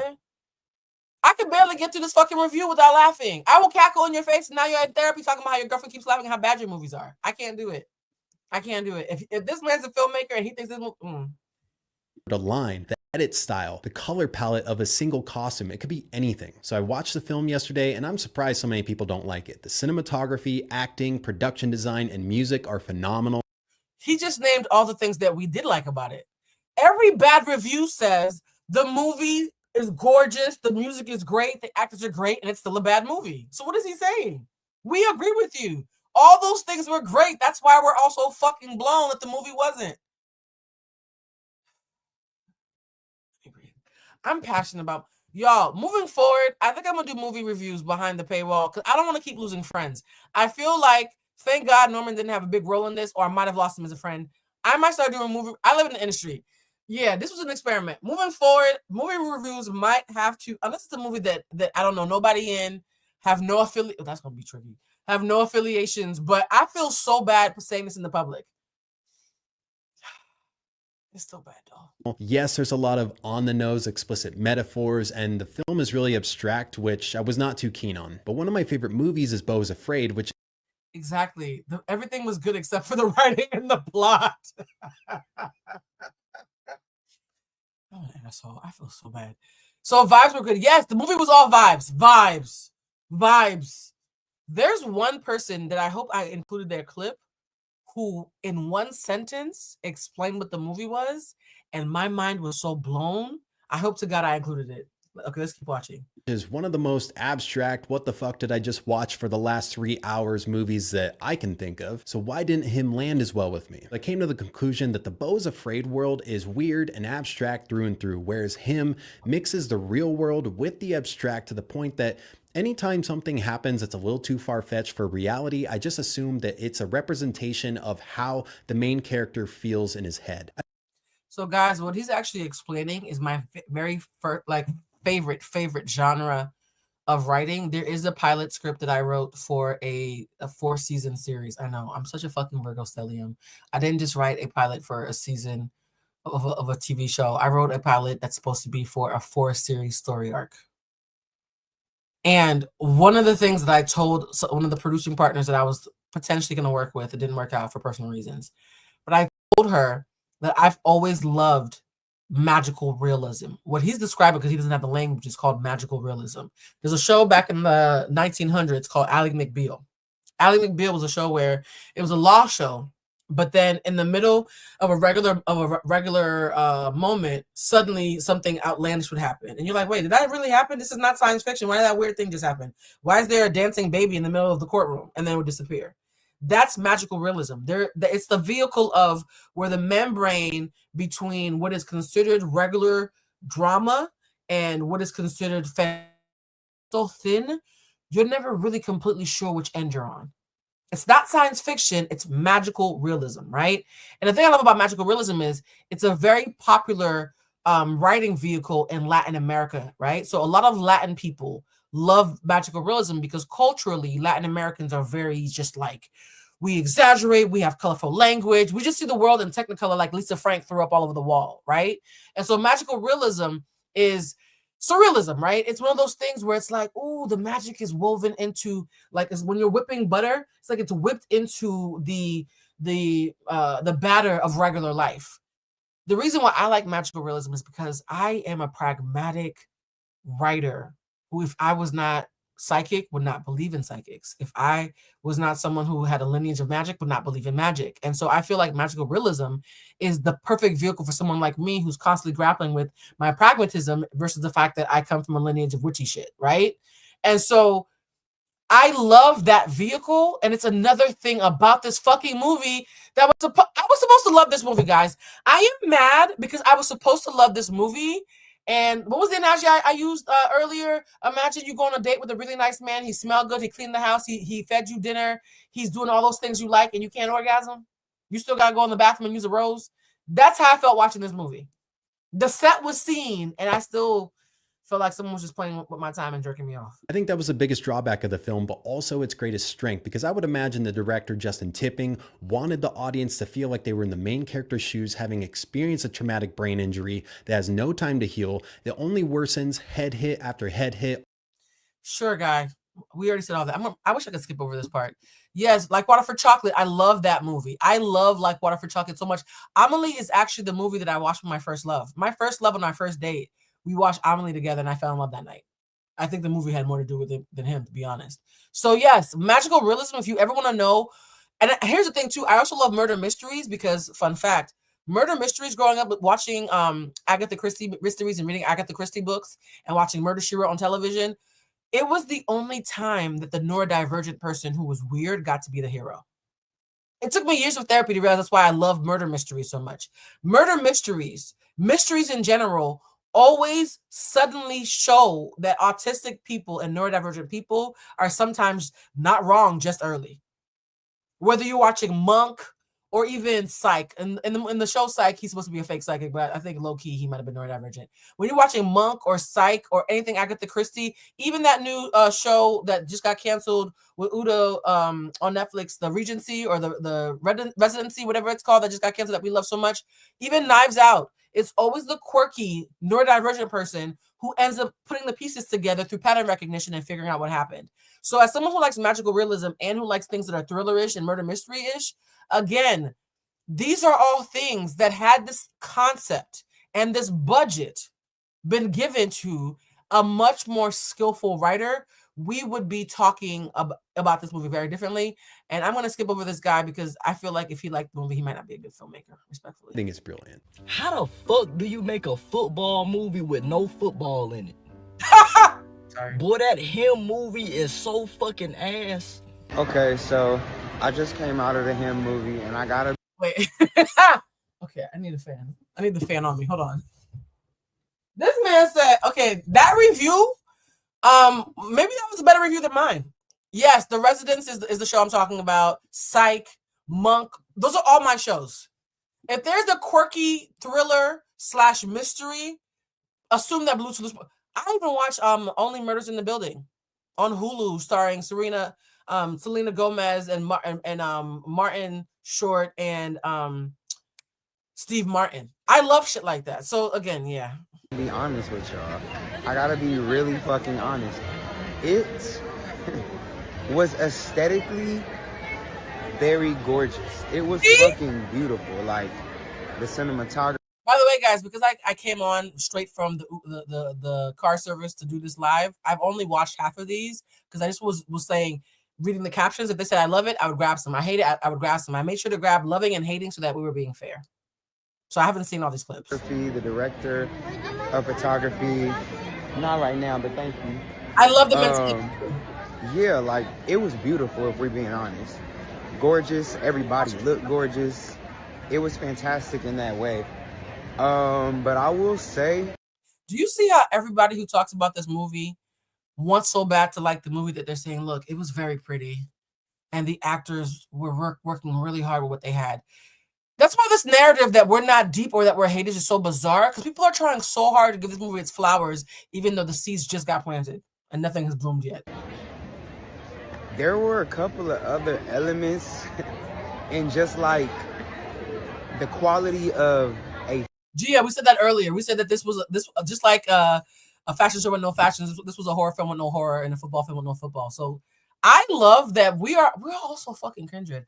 I low-key be feeling like a lot of people who follow my page are people who I'd probably get along with at dinner parties. Is that weird? Is that parasocial of me? I don't know, but I just feel like anybody who can stomach me for more than 10 minutes is someone who I probably would enjoy in real life, and so I appreciate y'all. Okay, let's stop interrupting this man. Film that I feel we're like not hitting really. If you did not like him, it was because you did not take AP English. This is the girl that I responded to. Remember I said earlier there was a girl who said if you didn't watch it, then you didn't take AP English? I took AP English, bitch. I still didn't. Okay. Because if you took AP English, you would have been forced to read a book called How to Read Literature Like a Professor. The whole premise of this book is to explain to you how you read and understand symbolism, themes, why certain imagery is used, and how it could foreshadow certain things. And so I had to respond. I said, girl, did you say we're dumb if we don't like the movie? So I had to respond to her. Hold on, let me post. How do I post? Me showing the response. All right, make this big so I can read. Somebody wrote, there's so much depth to this movie that I'm noticing is lost on a lot of people. It's not lost, baby girl. There's so much depth in this movie that I'm noticing is lost to a lot of people. The use, grooming, and auctioning of Black bodies. There we go. The wealthy white male owners who seek to profit off of them. We talk about this quite often. The length to which Black athletes are required to do sacrifice to be the GOAT, even to the point of damaging their own bodies and destroying each other. Manipulation of emotion by evoking the memory of Black fathers to get what they want. The literal worship of football in the USA is so much in there that it's wild. That's the problem. To write about that many fucking things in 90 minutes, you actually have to be fucking Martin Scorsese. Okay. Let me breathe. But I realized that many people won't be able to get past what they... Child, I didn't even hit read more. I didn't need to read no more. And the poster writes, like, dang, y'all want the movie spoon-fed? The fun is the symbolism. Yes, the fun is the symbolism, but it's not fun when it lacks depth. Am I the only one who feels like everything this person pointed out are all obvious things that we all caught and just thought was poorly executed? Like, none of that. Yes, baby, we all caught that. It's just not good. Did I respond? Oh, wait. When I was in the Uber, I was responding to people that I chose violence. Did I respond? Please tell me I didn't respond. Let's see. Did I? Oh, fuck. I responded. Fuck. Okay, damn it. I'm the problem. Am I the drama? Okay. Somebody wrote, I appreciate your perspective, but it seemed very basic and generic. Like a Reddit try-hard thread. Thank you. So I got excited that somebody was like, what are y'all talking about? And I responded, yeah, I took AP English, worked in curriculum development at Harvard, even have friends in the movie, and still thought the symbolism was incredibly shallow and lazily executed. That was the nice version. I wrote a much more scathing version before that I had to roll back. I didn't want to make her cry. And she writes back within like 2 minutes. People acting like it's super complex, like they've never learned this stuff in basic English class. Just wanted to help and share my 2 cents. Guys, she did the thing that people always do when I say it's not that deep. They completely say the complete opposite and pretend they agree with me. And I be feeling so bad. Why do y'all always do that? You can stand on the fact that, like, okay, I want to know, why do people always do that? Why is it when someone says something, I'm like, nah, that's not it, Chief. They're like, yeah, you're right, that's not it. I'm like, wait, what just happened to your point? Wait, what just happened? You said the total opposite one post ago. I feel so bad when that happens. You know why? Because if I made points that were so clear and direct that it caused you to change your mind, I almost want you to say that because I don't want you to feel like you've been bullied out of your ideas, even if they're wrong. In my opinion, right? Like, I want you to have a process of making it your own. I don't want you to be a yes man. So I just be, yeah, I feel bad. Like, y'all, I'm not a goon. Just be like, Blue, you made a good point. I didn't think of it that way. Something, but don't be like, yeah, you're right. Girl, how we get here so fast? Because you made a whole 5-minute video saying the complete opposite, but like literally, y'all, I'm not a bully. I don't like this. I don't like it when people don't show their work, because a part of me is scared that the quickness with which that they acquiesce to what I'm saying without showing their process is them shutting down, not them receiving it and making it their own. Does that make sense? If you explain how you realize that maybe I made a great point, then now it belongs to you and it's our point. But if you just say yes, master, you so smart. Oh my God. Now I'm just like, well, damn, y'all, I didn't want to do that. Like, I still want you to think for yourself. Somebody said she just showed the shit. I know. I be feeling bad, people. All right. Save your fucking money. I just got back from a screening of him and I was so excited to see it. I've been excited for a while since they first announced it. They kept throwing in Jordan Peele's name and the trailer didn't give a lot away, or so I thought. So I thought it was going to be just a super interesting watch, and I went by myself, opening night. You're right. It's a form of people pleasing. That's why I have a bad reaction to it. Thank you for helping me unpack that. I was like, why does it bother me when people say something drastically different than me, and the minute I speak, they pretend as if we always agreed? It's because they're people pleasing rather than having a sincere exchange. Thank you for pointing that out. I love you. Y'all so smart. What the fuck was that? What was it? I knew it was going to be a satanic mess. I knew that, but I was just hoping that there was a plot. Immediately when you watch the movie, you're like, oh. First of all, thank you for buying your ticket, because that means my friends get the credit whether you go see it or not. Look, I'm a big fan of, I learned this from Estelle. Estelle does not like horror films, and yet if a horror film starring Black people is playing, she will buy a couple of tickets just to support the cause and stay her ass at home. I don't mind it. Think of it as making a donation to a GoFundMe called Hollywood. So I don't mind it if you don't go, but if you do go, though, go to form your own opinion, see if you agree with us. You might think it's amazing. You might think that we didn't go to AP English. You might be like, these dumb bitches missed the symbolism. You might be on their side, child. I don't know. I just work here. Oh, this is going to be some satanic Illuminati bullshit, but like, I hope there's some type of plot that ties everything together. No, it's just satanic just to be satanic. They don't even give you the full privilege of watching a full ritual. There was no ritual. A fashion show with no fashions. I'm going to keep saying this. How do you make a horror film with no horror, a football film with no football, a thriller with no thrill?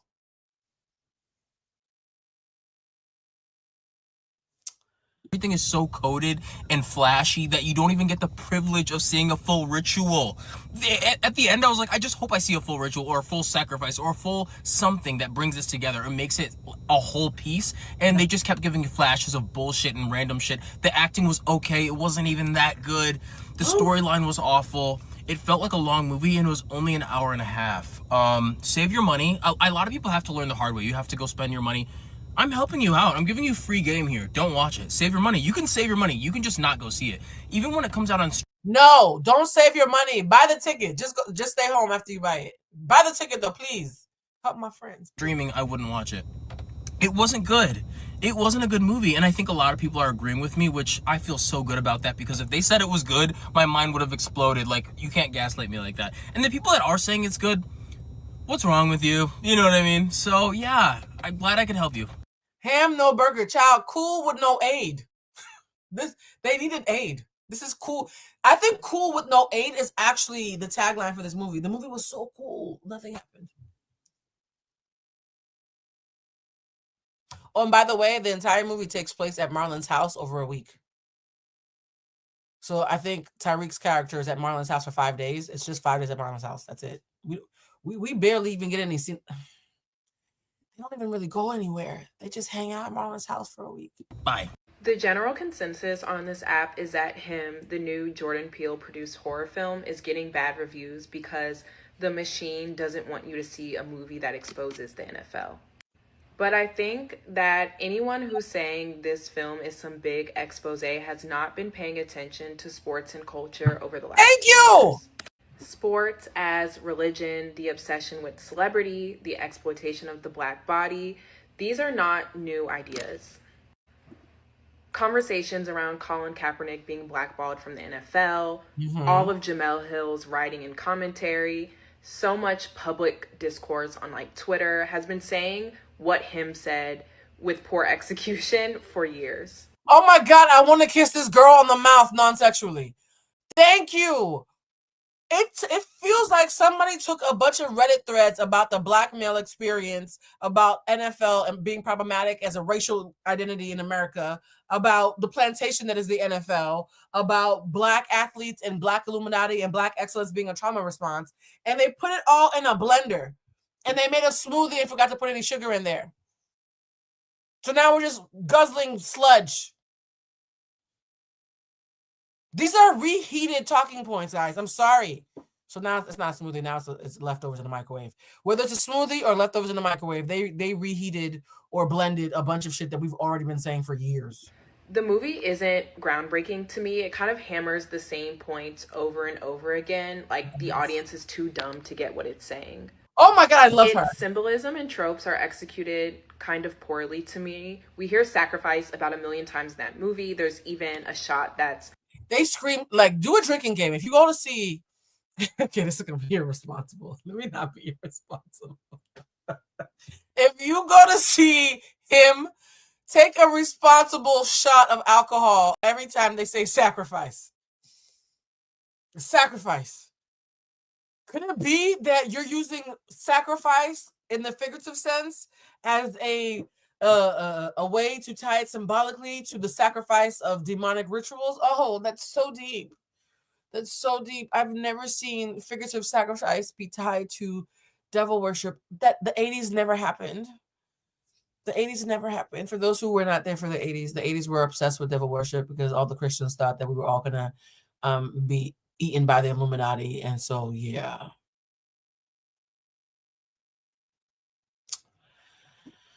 Oh, bon Dieu. Postured after the Last Supper. And I'm like, oh my God. Okay, Yeah. we get it. No, if you do the drinking game, do lift home because you're gonna have alcohol poisoning. Can I be honest? So maybe don't do a drinking game. Don't do it. I take it back. I want to be responsible. It's a religion.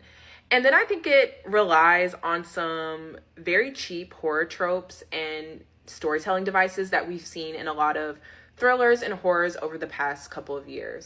The main character's phone is taken at the beginning of the film, and then it ends in this like all-out horror bloodbath.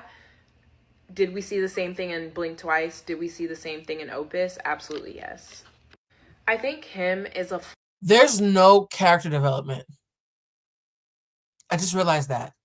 Because the last scene, spoiler alert, if you don't want a spoiler, this is the time to go take a dump. Go to the bathroom. Go to the bathroom. This young man has no like thoughts. He just goes along with stuff.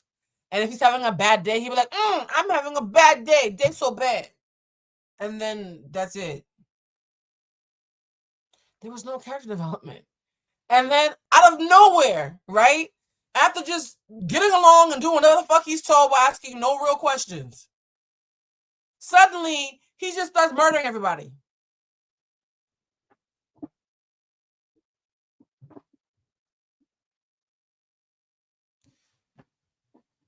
One could say it's a social commentary on how CTE ruins the brains of young men and causes them to become homicidal or suicidal because of brain injury. And yet me saying that is still deeper than the scene itself. So what does that say? Oh, I will tell you this. Bridget took me to see Blink Twice because she was like, Blue, I know you like deep shit. You're going to love it. I guessed the entire premise of the film within the first 5 minutes because one of the pieces of dialogue was too heavy-handed, and as a writer, I immediately knew what was happening. Yeah. Okay, guys. So I hate when I can figure out the end of movies, and Blink Twice was one of those movies where I figured out the entire movie within 10 minutes, and then would just text myself spoilers to see if I was right. Bridget was so annoyed with me. I felt so bad because she was like, "Oh my God, you're gonna love this." It was so deep. Me and Cheech were like mind blown, and I was like, "Oh." Is that lady supposed to be here in the arch nemesis, but at the end they're going to work together because they want to show women of different ilks can be friends? Is that what's about to happen? She's like, oh, fuck, shut up, Blue. It was... Spoiler alert, if you see a movie where a really nice girl is being bullied by a sexy vixen for no reason, it's because they want them to become friends at some point, because they want to show, oh my God, even the bad bitch and the nice frumpy girl can be... Like, that is one of the laziest fucking movie tropes ever. All right, spoilers over. Swap because it mistakes obviousness for insight. I don't think it's too deep. I don't think it went over people's heads. I really do think it tried to be this revelatory horror that is just sports commentary we've been seeing over the past 10 years. I walked out of that movie feeling like, okay, now what? I really hope someone tries to remake this film with better execution. Jordan Peele, fire more people on your team. Oh! Wait. Here's the thing, guys, and this is something I need to confess. I enjoy bad movies sometimes. Sometimes you can watch a bad movie and it's just fun for the ride, like a Hallmark movie or a Lifetime movie. This movie, I was bored. So this is not me being an intellectual snob. I be watching some bullshit. I feel like smart people don't ever want to admit that. I be watching some bullshit. I be watching some grade A, what the fuck is this? And I be having me a time. If it was a bad movie that was fun, I would say that.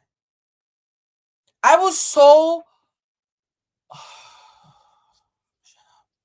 thank you. Even a Tubi movie can be fun sometimes.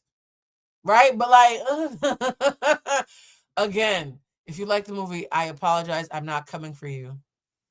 I'm not coming for you. I was bored. Okay? You might be different. I love stupid shit and I still didn't love this. You know why? The reason I didn't love it is because a stupid movie is almost lighthearted. This movie was heavy and serious and dumb. It's like, you know those fuckboys who think that they're so deep and they wear glasses and beanies and they take smoldering pictures and they talk about how intellectual they are. I'm such an intellectual because they think being a cynic and hating everything makes you smart. Being a hater is not the same thing as having depth, my friend. And then you sit down and you talk to them and you realize that they keep on mispronouncing words. You're like, wait, you're a little dumb. You did all that intellectual posturing, but you were a little stupid. That's what this movie feels like. It's so heavy and takes itself so seriously that I can't even have fun with how bad it is. Never let you produce this. Last night I watched the new movie Him by Justin Tipping, produced by Jordan Peele, and I should have walked out. It was almost unwatchable. It was so bad that as I was walking out, some random person turned to me and said, "Did you also think that was terrible?" 2 people walked out. One came back from the bathroom and one didn't. The fact that I was considering walking out, and when the lady walked past me, I was like, does she have her purse? Because if she has her purse, I'm going to leave too. But she didn't have her purse. So I knew she was coming back, and I was like, let me just stay. Mackenzie said, the movie is like a combo with... I promise you, right now, there are Black men who are writing... I actually saw one. Didn't want to include it. I didn't want to clown him. You know when you see a video and you know that you're going to clown the person so bad, you're going to be the bad guy? There are 2 videos that I wanted to post that I knew that I would look like a mean person. So I chose not to post them. One of them was a Black man saying... The Black woman saying, if you don't like him, then you hate Black men. By Black men, do you mean decent cinema? Because words mean things. And then a Black man said, if you don't like him, then you don't understand the plight of the Black man. I don't think him understood the plight of a Black man. At least not one who can read. But I promise you, right now, there are Black men and their apologists who are going to be like, yo, that movie was so fucking deep and I feel so seen. No, Dr. Umar is actually... Well, here's the funny thing. Dr. Umar is not dumb. He's a clown, but he's not dumb. I think Dr. Umar has too much depth for that analogy.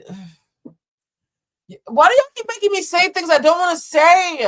And I said, yeah, it was pretty bad. Let me keep it cute and start with the things that did work for me in this movie before I completely tear it apart. The cinematography was great, gorgeous even at some points. There were a lot of cool shots and the editing was done very well.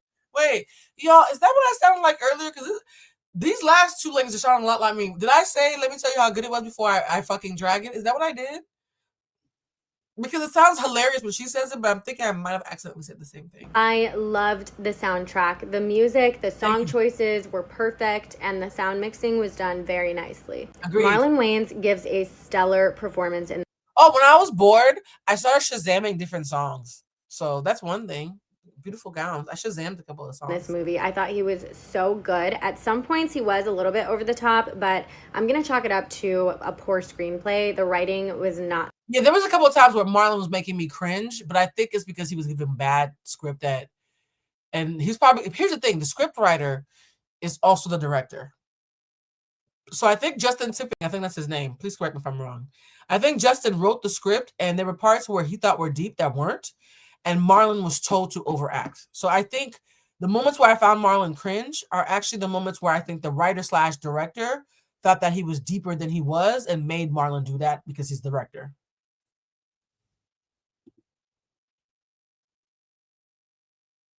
Mackenzie, yes. The best. But hold on, let me keep it positive still for a second. Tyreek Withers was also really good in this. He plays the main character, and I haven't seen him in anything other than that one episode of Atlanta he was in. So I'm hoping that I get to No, go watch I Know What You Did Last Summer. He was in that. see him in a better movie than this one. Okay, I'm just gonna get to the negativity now because there's nothing else to say here. Like I've been trying. First of all, do you see how we're not haters? We all are trying so bad to make this a soft landing. I hate when a horror movie or a thriller is so predictable. Like, I guess the ending in the first 10 minutes. 10? Gia, he did have a writing partner. Justin Tipping co-wrote the script, but directed it by himself. You know how I know? Because as I was sitting there, I was like, who the fuck did this? And so I waited for them to show who wrote it and directed it because I needed to know who sent my HR complaints to. Of this movie. And as if it wasn't obvious enough, during the reveal at the end, they beat a dead horse about what happened. And it's like, we got it. We got it. We got it from the start. Oh my God, did I not say that an hour ago? It was like, another thing, and another thing. Sacrifice, sacrifice, sacrifice. We get it, nigga. They sacrifice. Goddamn. We get it. We get it, okay? He was sacrificed. We get it. The fuck? At one point, I was like, are y'all calling me stupid? I felt like the movie was calling me stupid to my face. After I had just paid $20 and went to a nice fucking, one of those nice cinemas where they feed you and shit. I ordered a whole fucking meal. I had a chicken Caesar salad. I had mozzarella cheese sticks. I had little gummy bears in my bag. I made a whole meal out of it. Ciao. Structure going of how they wanted to tell the story, and then they completely lose the plot in the second half of this film where they're just trying to do way too much and they are never able to regain control of the story. Oh my God, this is literally my review from earlier. I feel so vindicated.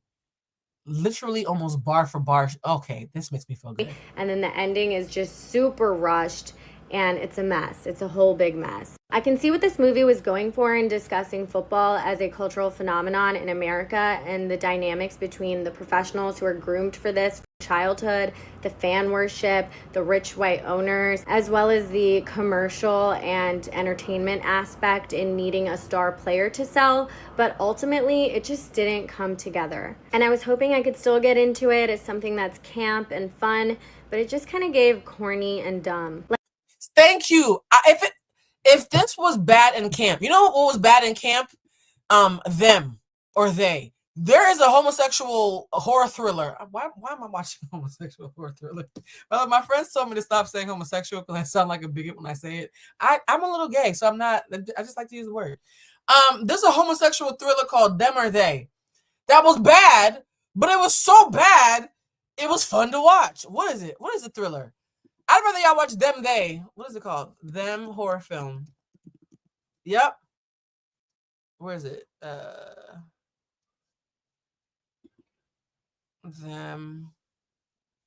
Was it a film? Yes, it came out in 2000 and no, that's not it. Oh, apparently there's a lot of movies called Them. Fuck, there's a lot of movies called Them. Them. Them gay. I'm actually watching. Have y'all be with me while I do this search. Hold on.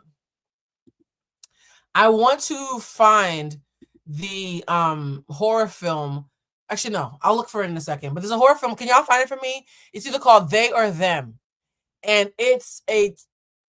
Oh, you think it's called They Them? Oh, is it called They Them? Maybe I had them both right. They Them.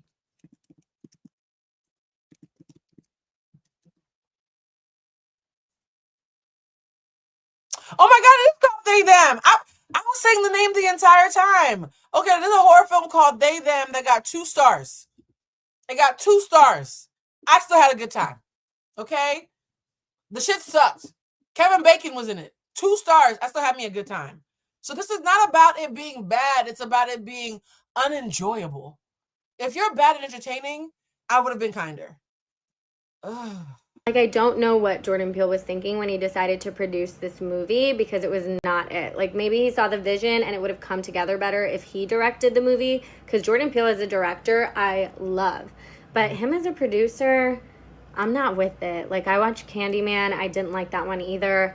I think he should just stick to producing his own movies that he directs, because this one was not it at all. I gave this movie 1 star. I don't think I've given a worse rating for a movie.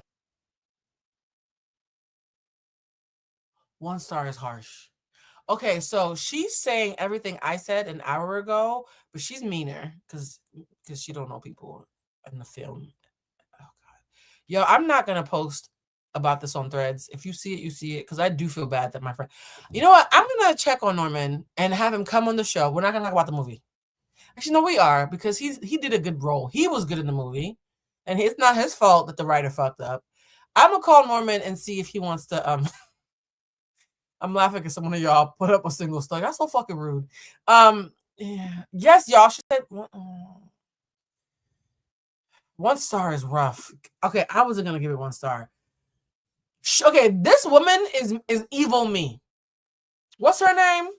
Let me make this big so I can see her name. Her name is Bust Down Tatiana. Oh shit. Well, Tatiana busted down. Well, Bust Down Tatiana is the mean version of me. Y'all thought I was mean the whole time. Look at Tatiana. 1 star is wild. 1 star is wild. I would give it out of 10.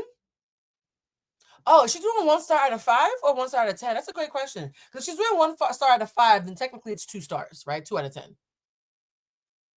If we're doing out of 5, she did 1. I'm gonna say she did 1 out of 5. I would give it a 2 out of 5 or a 4 out of 10.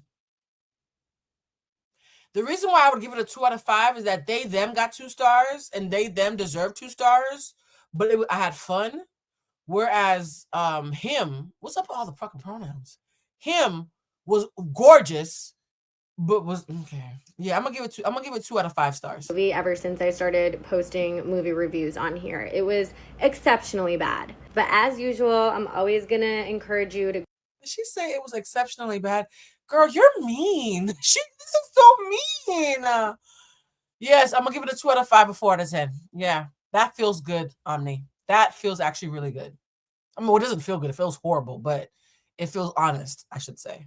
Go to the movies, go to the theater, see it for yourself, form your own opinion. Maybe you'll really like it. Sometimes people have bad taste. And so that's what? Okay. That's my friend. I'm gonna stick beside him. Shit. Subjective.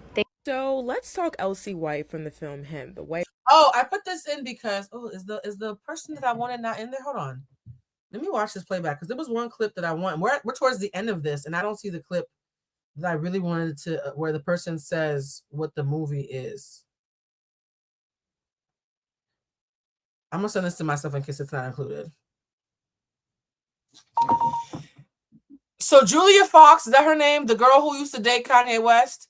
She's in this film, and she's supposed to represent how white women are a Trojan horse to lure black men into football. That's it. White women being Trojan horses for black men is a tale as old as time. But I'm sure it was supposed to be hella deep, though. So let's watch about what they got to say about her. To Isaiah White, a character who felt very overlooked but played a very, very important role. I feel like it is very interesting that her backstory got cut because I feel like that would have made a lot of people be like, dang, that makes a lot of sense. But let's talk about her backstory in this article that Julia Fox talks about. Julia Fox says she came from a broken home and had an abusive parents' bad relationship with her mom and no money. And she met Isaiah White in high school and saw that he was going places.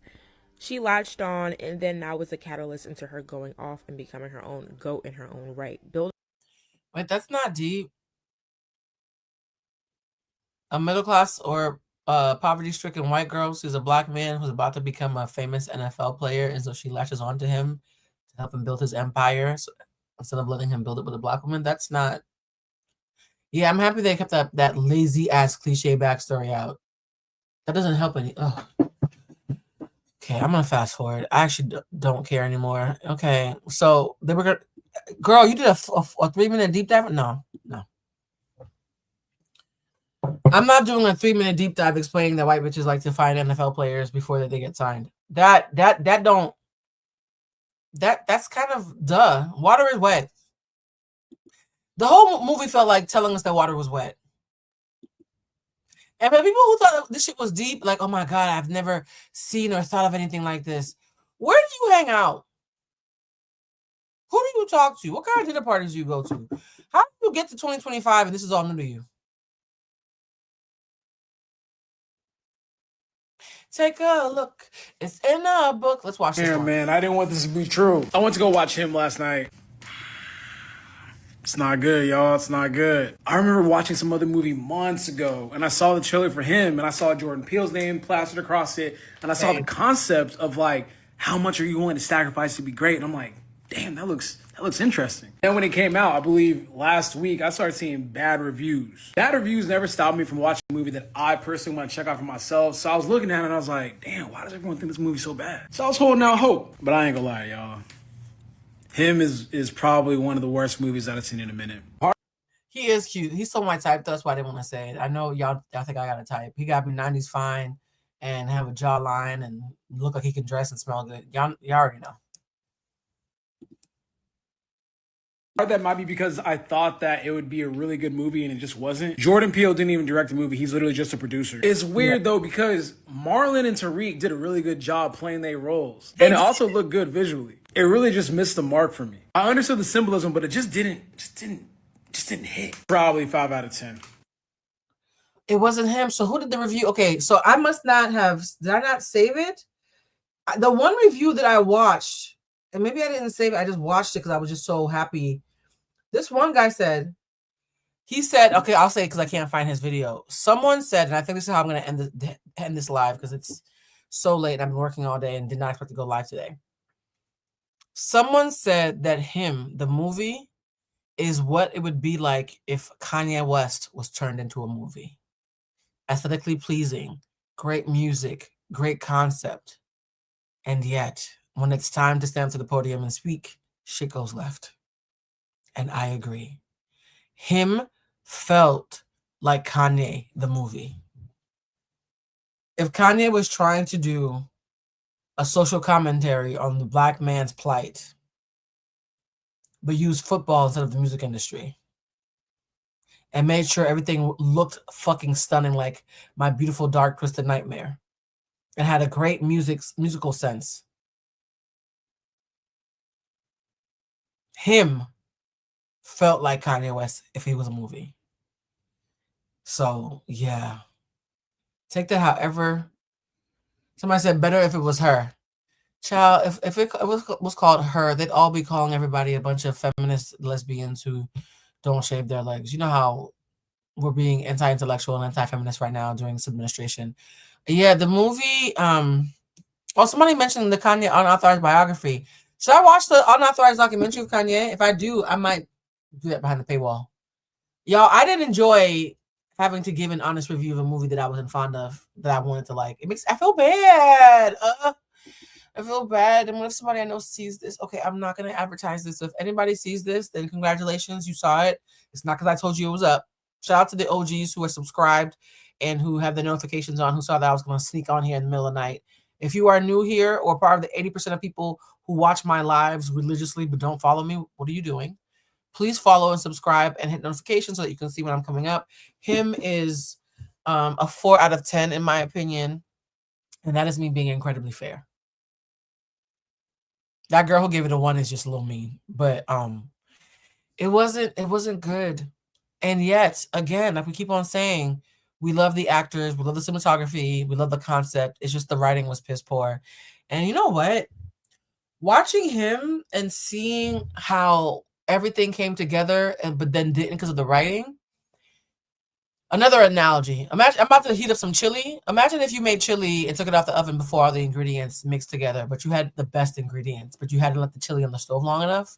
That's how I feel about the writing ability of him. They had all the great ingredients, but the person who was writing it didn't percolate enough on their skill to make it good. So, like Florence is saying, like the lives, if you know somebody who hasn't become a member yet, tell them that they need to become a member, because I keep trying to think, how do I make that $10 a month that members pay worth it? Because I have this thing where in this economy, especially, if anybody gives me a penny, I want to give them $1 worth of information or value add.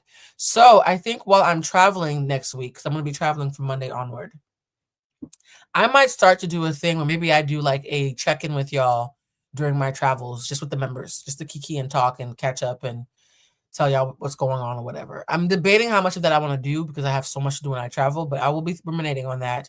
And I will let you guys know. Somebody said y'all need to show S. What did it say? Sweetie, I must have missed something. What did you say? One battle after another should be our next review. What is one battle after another? I've never heard of that. Is that a movie? Is it a show? What is that? What is that? I don't know. I wonder. Somebody said, can you access old content? Yes, you can access old content, but it'll have ads. It's only ad free when you're the first 24 hours. So people who want to be able to watch an entire live with no ads, no interruptions, etc., it behooves you to watch the live within 24 hours of it going up on the member page. After 24 hours, YouTube does its thing. But yeah, the first day or so, it's all just continuous and it's fun. Also, too, I love it when you guys come into the live chats and talk to me because it actually helps. You guys end up co-producing the show. Anyways, guys, I'm gonna go to bed because I've been up all morning. I've been wearing makeup 2 days in a row now, so I'm about to. My skin is probably screaming at me. I'm about to wash the fuck gently. There's wrinkles. I'm about to gently wash the crap out of my face and do a whole skincare routine that's probably gonna take me like a half an hour. So I have to go because it's late here. I adore y'all. Did y'all like these late time lives? Because I'm thinking maybe I will get in the habit of doing late night lives when it's something like fun and kiki like this. Because I feel like the social commentaries we do during the days can be a little bit heavier, but this felt much lighter than usual, and I kind of enjoyed it. All right, it's 1:35 where you guys are at. Oh my God, I love y'all for staying. Good night, family, and I will be saving this. Don't worry. All right, love y'all. Bye. Oh, don't forget, like it. Oh, and the commentary is for the comments after this, because you guys know I love when you have phrases that you put in the replay when you watch it in the comment section. When you watch the replay in the comment section, please write the cinematography was amazing. That's how I know you watched, for real. The cinematography was amazing. Because we want to say something positive, and that's the only thing. Or you can write Tyreek was amazing. The cinematography was amazing, or Tyreek was amazing. Because everybody's already talking about Marlon Wayans being amazing. I think Tyreek and the cinematography both deserve their just dues. All right. Love y'all, family. Bye.